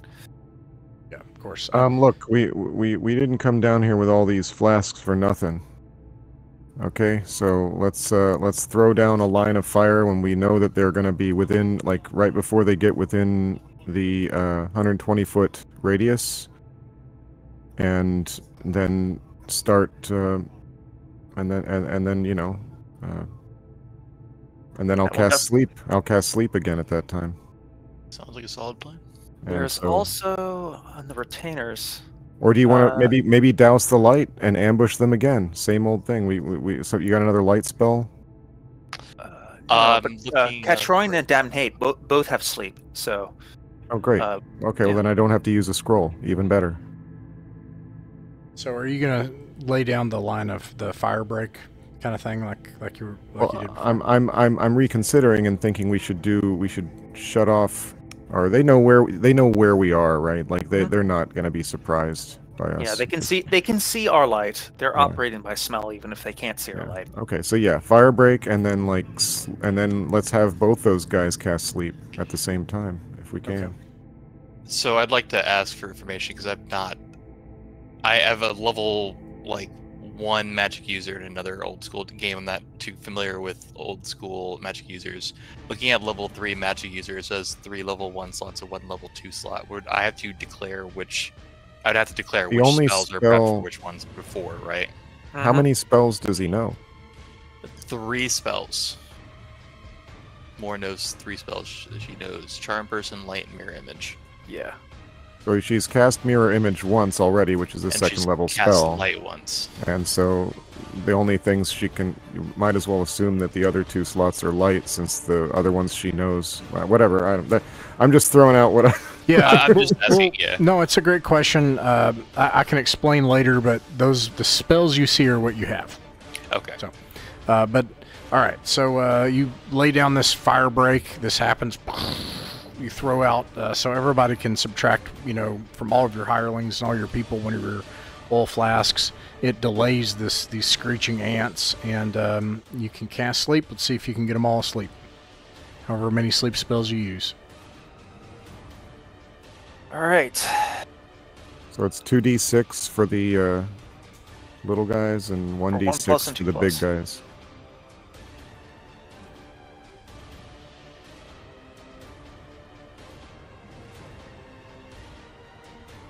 You guys go ahead and These check are it. these are your guys, Heretic. You want to roll? Oh, I thought I had clerics. No, you've got 1 cleric and 2 magic users. Okay, so 2d6 or 46. Yeah, Roll 40. 2d6 and then 1d6 and then 2d6 and then 1d6. Okay. Is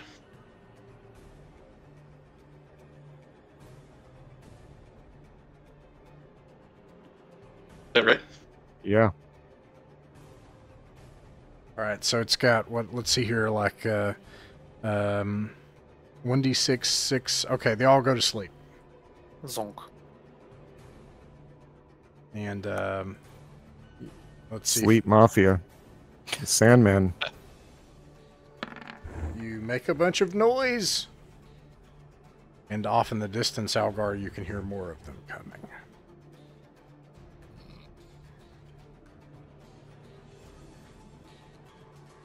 There are a lot more coming. They will be Time to here go. in 2 rounds. We've overstayed our welcome by a wide margin. All right, let's look at where you can go.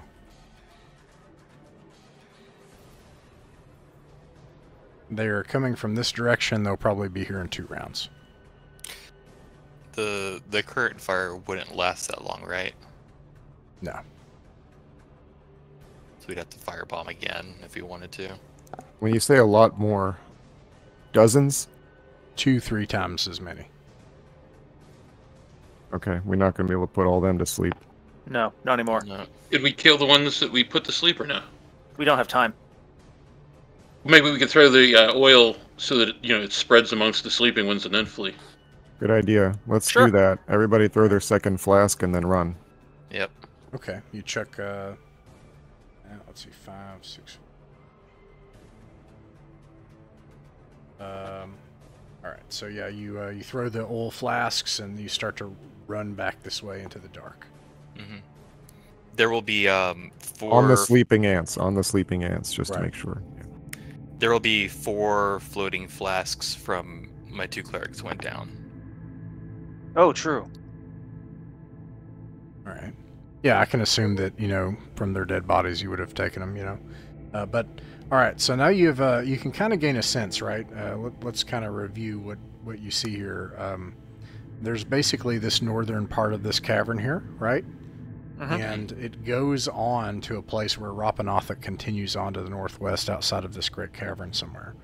Otherwise, this entrance where you come down is blocked by this huge, rushing ice cold, in places 30-foot wide underground river. Now, what you can do is you can take the boat further down and come in from the other way. But otherwise, you can see how this big underground river kind of poses a problem for you all. Mm. Wait, would the kill boat fit in here? Is that what you're saying? Or I think the kill boat, you'd risk losing it if you brought it in Okay. here. And also, you'd be like working very hard against this current. But Right. I mean, hypothetically, but you could lose it if you do it. A small boat, though, a much smaller one, could maybe do it, especially if we're pulling it along. Mhm. Yeah, you could try purchasing a small boat. Maybe we could fashion a canoe out of the carapaces of these giant ants here. That is an option as well. Did we at any point ever see ants on the other side of the river? We haven't seen the other side of the river. True. No, but if you look on the other side of the river now, let me see here. You'll only ever know what you ask or say. But currently, you do see other ants and ant mounds on the other side of the river here. Dang, there are so many ants. Yep.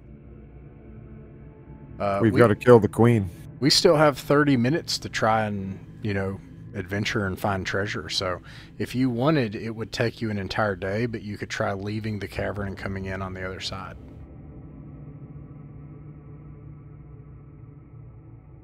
No I think our objection from bags me. of tricks are almost empty, right? It would give us an opportunity to try to resurrect one of Yoganen or Ultron. That's true. Well, then I wouldn't have Finger of Death to bring in. True.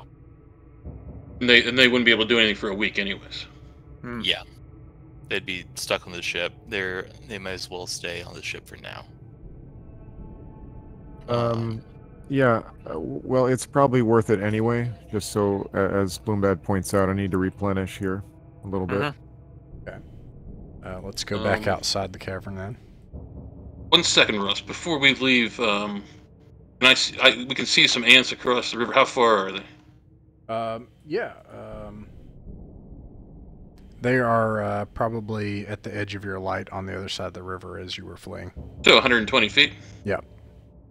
Alright, I'll use Finger of Death on one of the big ones before we leave then. We're gonna get ambushed at night by Turlane. You know this now. You kill a giant war ant. Nice. Does he go? Like a rabbit.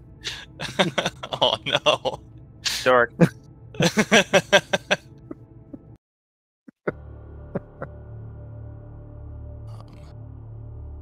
I had a question earlier and I totally lost it. Oh, on the way back, we could,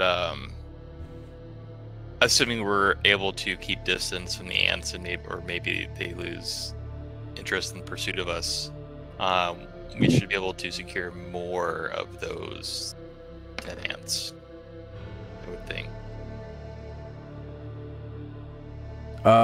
Yeah, sure. Yeah, you could do that. Would there be any interest in doing so? Sorry, say that one more time. I was distracted by a flashing light.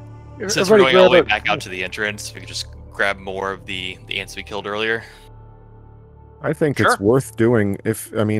We might be able to get the poison sacs out of these things and make some poison arrows for ourselves. Okay. Everybody grab an ant. So you drag the ants out for reasons to be seen, and you set up the kill boat, which we need to come up with a name for the kill boat sometime. And you set up your camp. Myrmidon. You set up watches through the night. Your watches are uninterrupted, and the next morning you prepare to leave. You get all your equipment on. You prepare to march into the cavern. When all of a sudden you hear, you feel a slight vibration in the earth, and looking out in this forest ahead of the old coast road, you see, it looks as if the forest floor is moving. And Algar, roll a d6. Alrighty. Oh, they're not. 6. There are dozens, maybe 100, maybe more of these near pony-sized ravenous rats that are mutated, and they're rushing towards you like a tidal wave. I'm sorry, say that number again? Somewhere on either side of 100.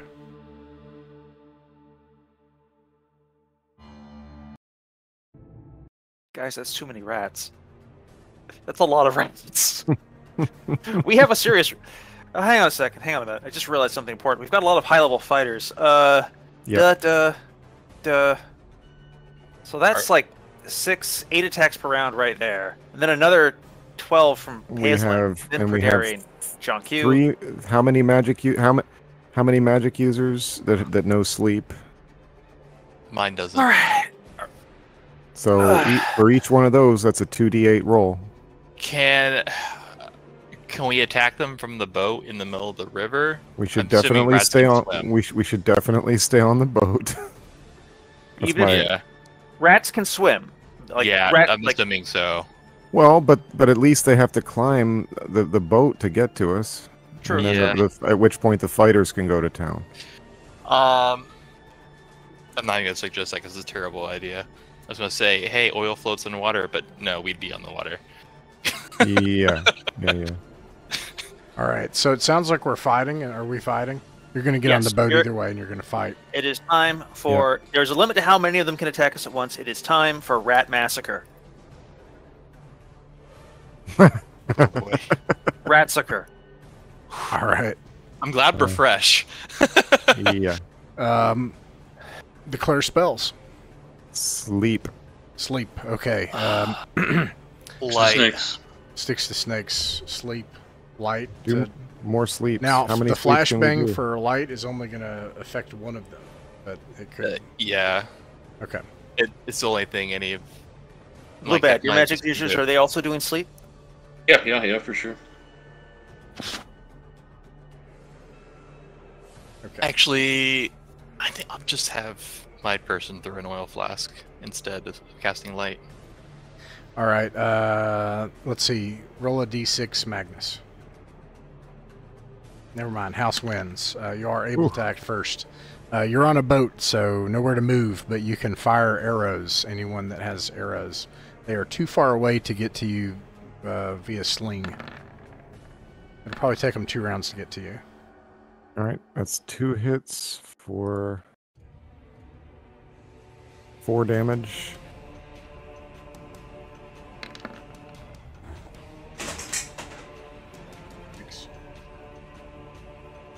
Hazling.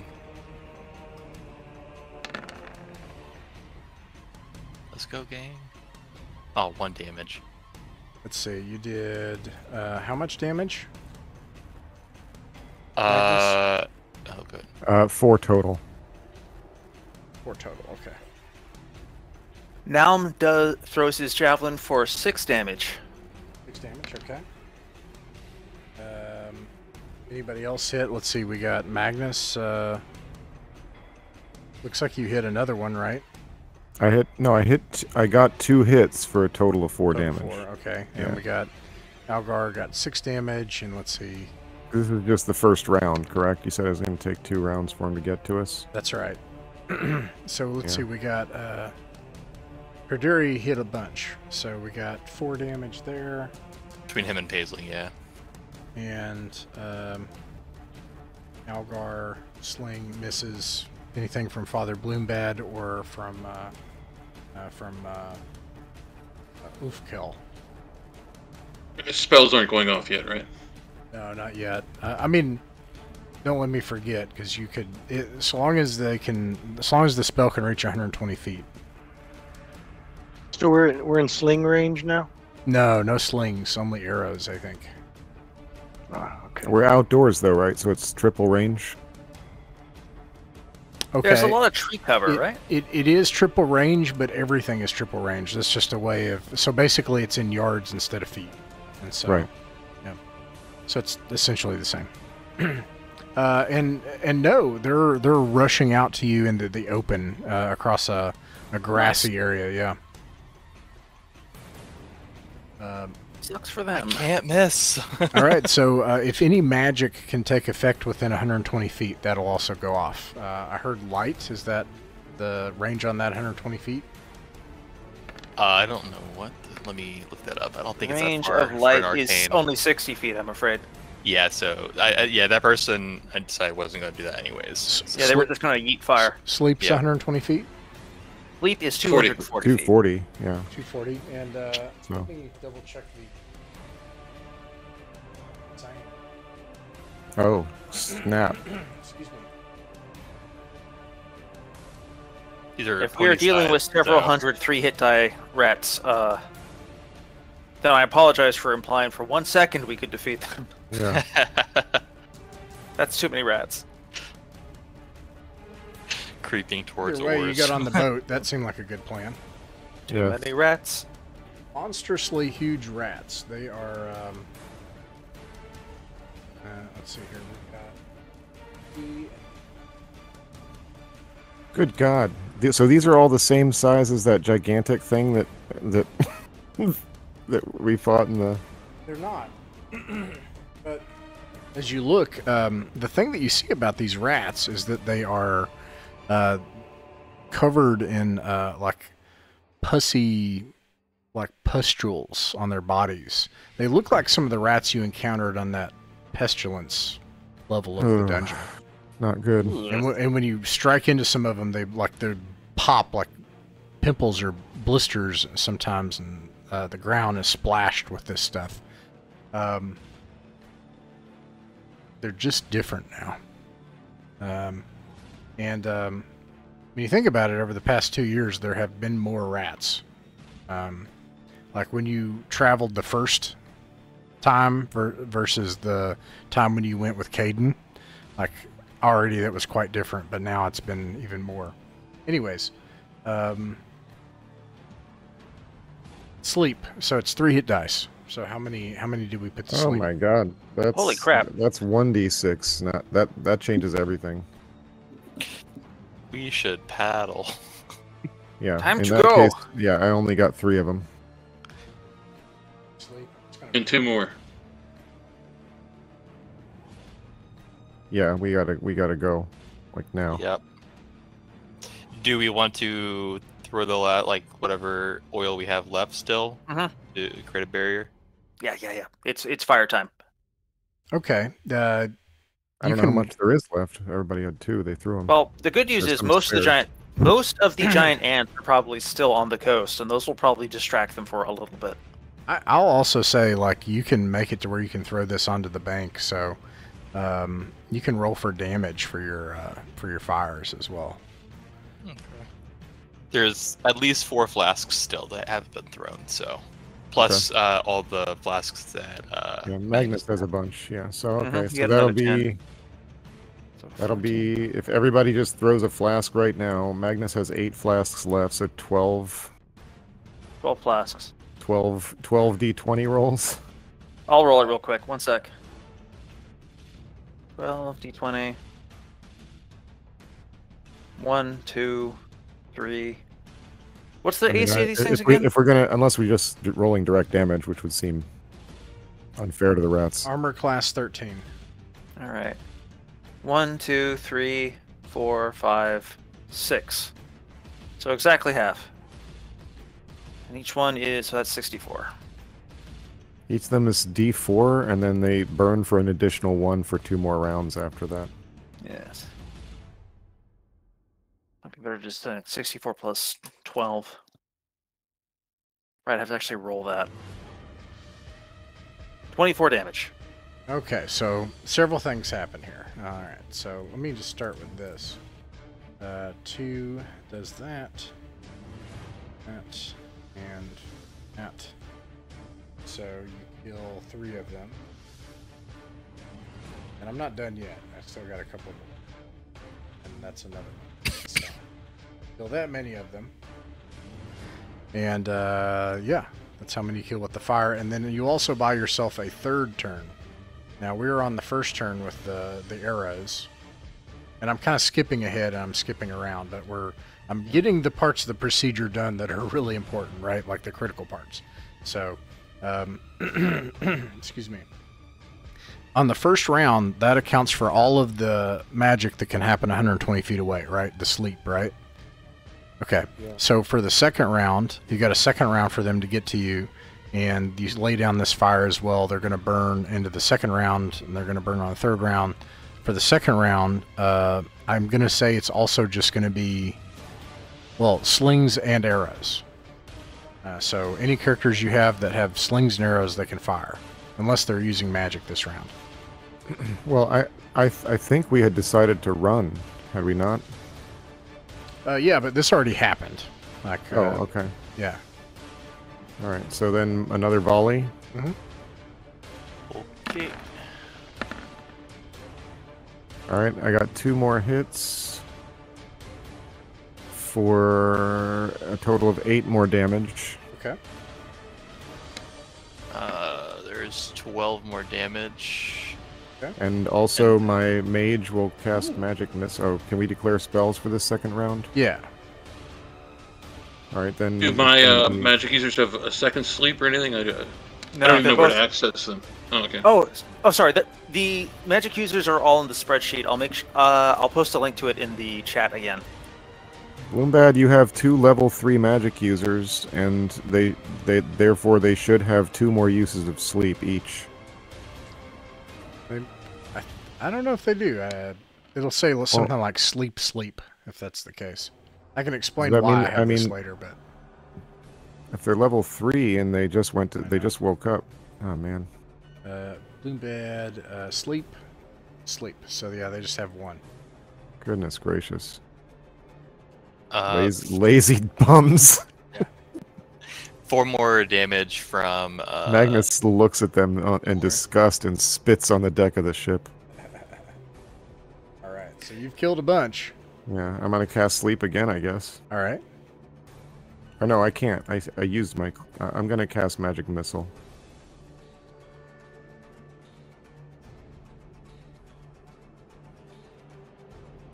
Are we rolling Are we rolling for initiative again, or I guess it doesn't really matter. They're still trying to run right to now. us. It doesn't matter. Yeah, go ahead and roll for damage. Yeah.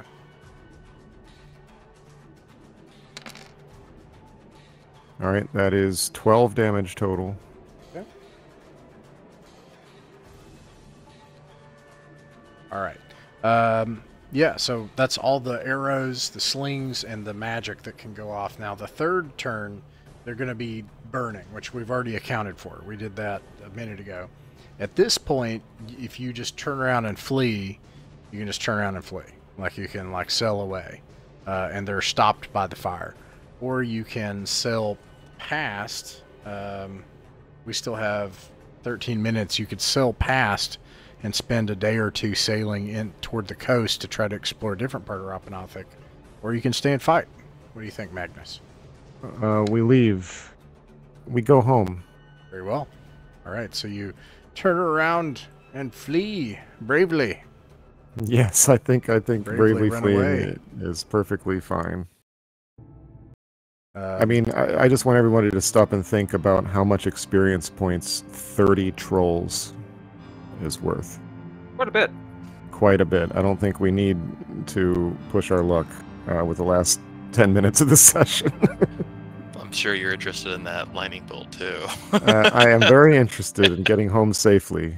Yes. All right, so you sail home. This takes about several days. And the unfortunate thing about sailing is the way back, if you're going against the wind, it's harder. It becomes, on the third day back, it becomes cloudy and the wind's lit up, which is very good. But altogether, you will only have 2 days at home before you would go on your next expedition, which will be in It just 2 so happens weeks. we have 2 dead guys. So now the 2 dead guys on the way back, let's do their system shock rolls. And Both level 1 clerics. yeah. Well, if their con is high enough, they don't even have to roll. Mm-hmm. But I don't know what their actual stats are. Yeah. I'm just gonna give. Well, who both- do they they both have- belong to? Derek. Me. Go They ahead. both have 4 hit points. Go ahead and chuck your 3d6 there. You know, like let's figure out what we got. 3d6. And so 11. So at 11 you get a +0. So roll a d100 and you have to get a 75 or below. Oof. Hmm. Not that. Perishes. Oh dear. Okay. Okay. So we'll say that was Odrin. All right.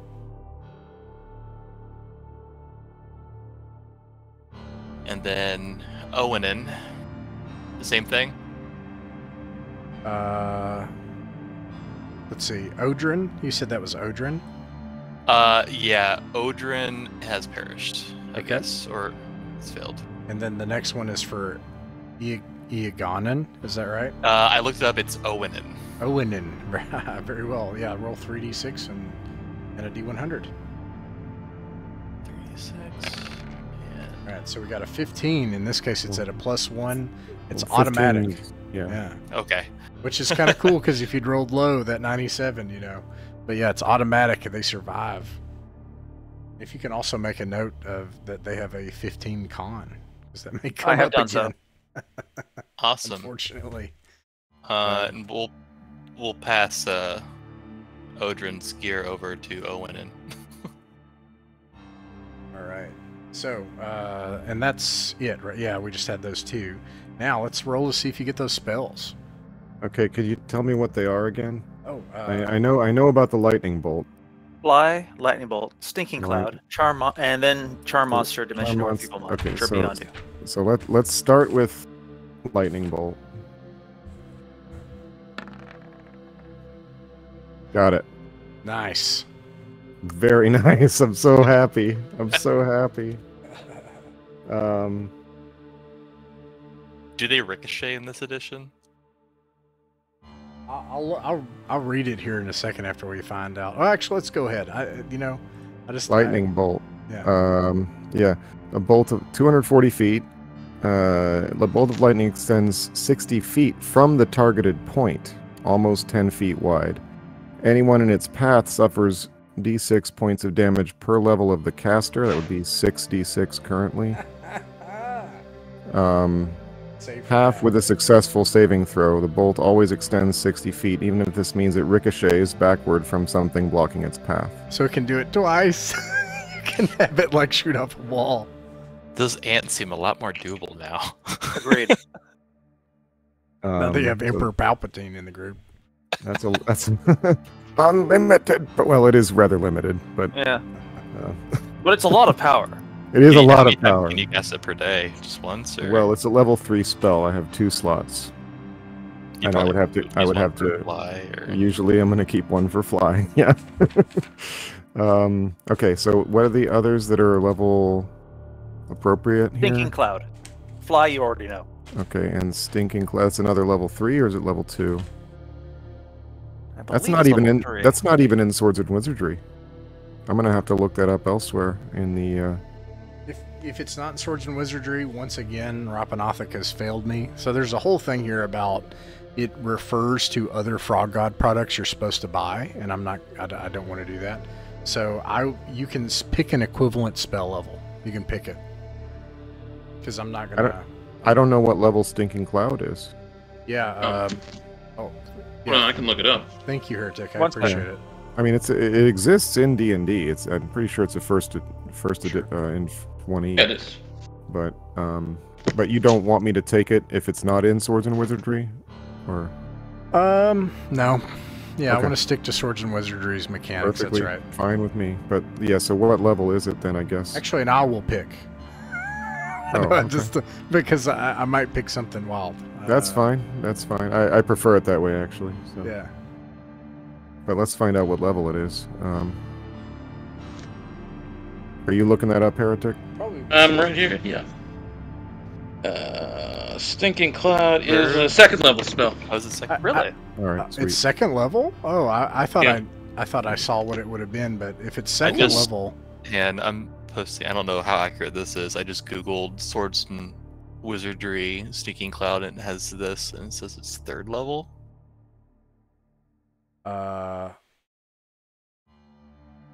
Maybe it showed up in another product that Matt Finch made or something. yeah, I have it right here. It's not on level 3. I don't know. Okay. I thought maybe Cloud Kill, but that's probably a really powerful one, right? So, anyways, second Fourth level. or fifth. Second level would be I would propose you could take. I'm thinking of something equivalent, so it'd be something like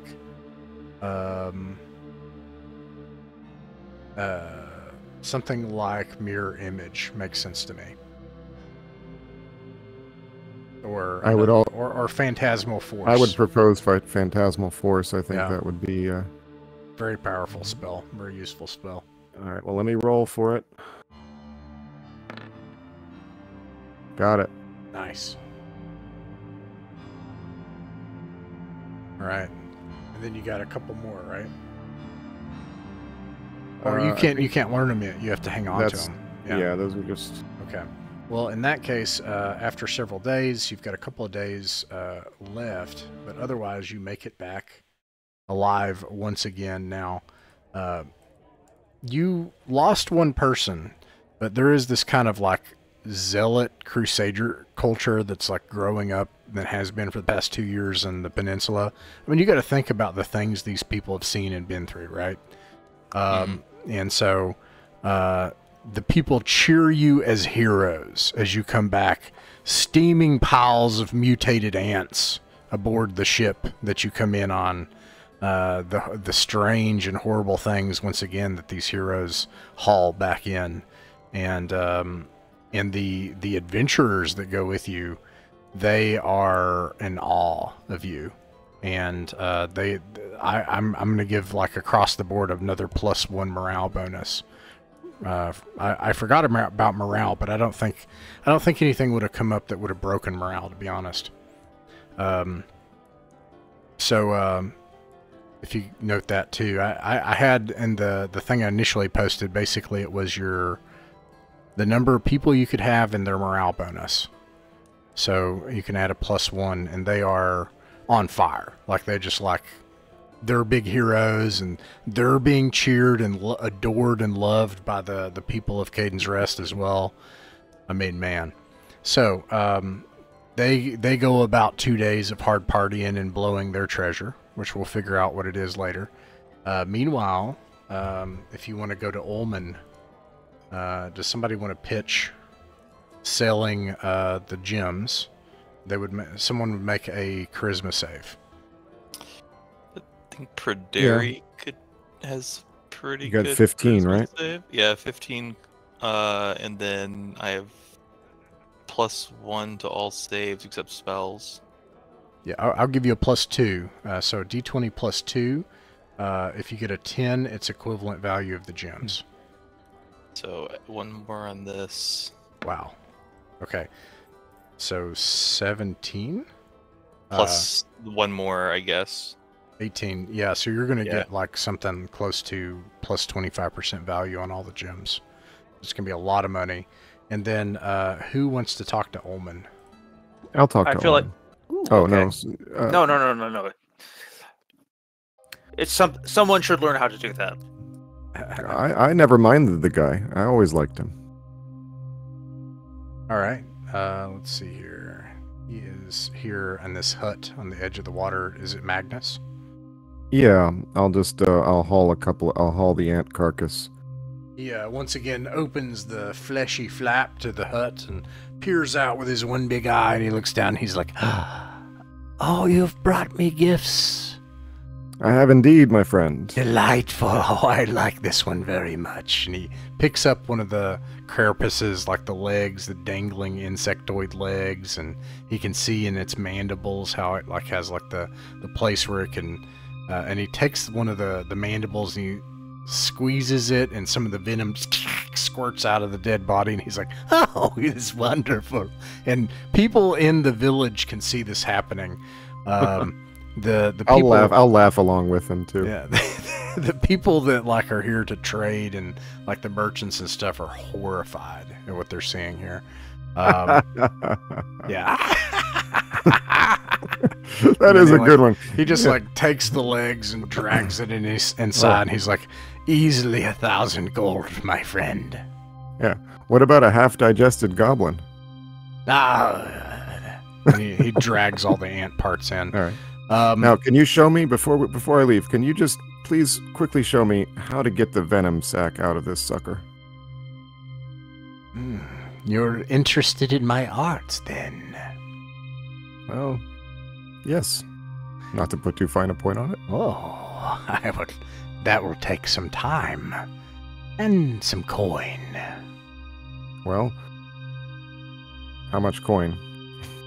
Let's say a couple of weeks between your expeditions. Come to my hut and forget the 1,000 gold. But you'll know from now on how to extract venom from these things. Perfect.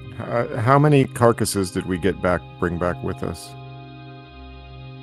When we stopped to collect a bunch, did we get all of them? Yeah, I mean, from the first batch? The impression I got was it was vague. Like, all right, can we get some more? And we're going to take a small one, and so. All right. But he wants all of the stuff, and then he's going to show you how to do this. And so over the next 2 days, you would spend the time. Does that mean you can't learn the spell? do you want to maybe make it 3 weeks and learn the spells over the next couple of days? I'm gonna learn the spells. Yeah, and then so now it'll be 2 weeks. That's fine. That's fine. That's fine. And remind me, but then when you find these ants, you will, if you take a day, you'll be able to extract the venom and have venom that you can apply to weapons and to poison people. And with that, we end the adventure of the night.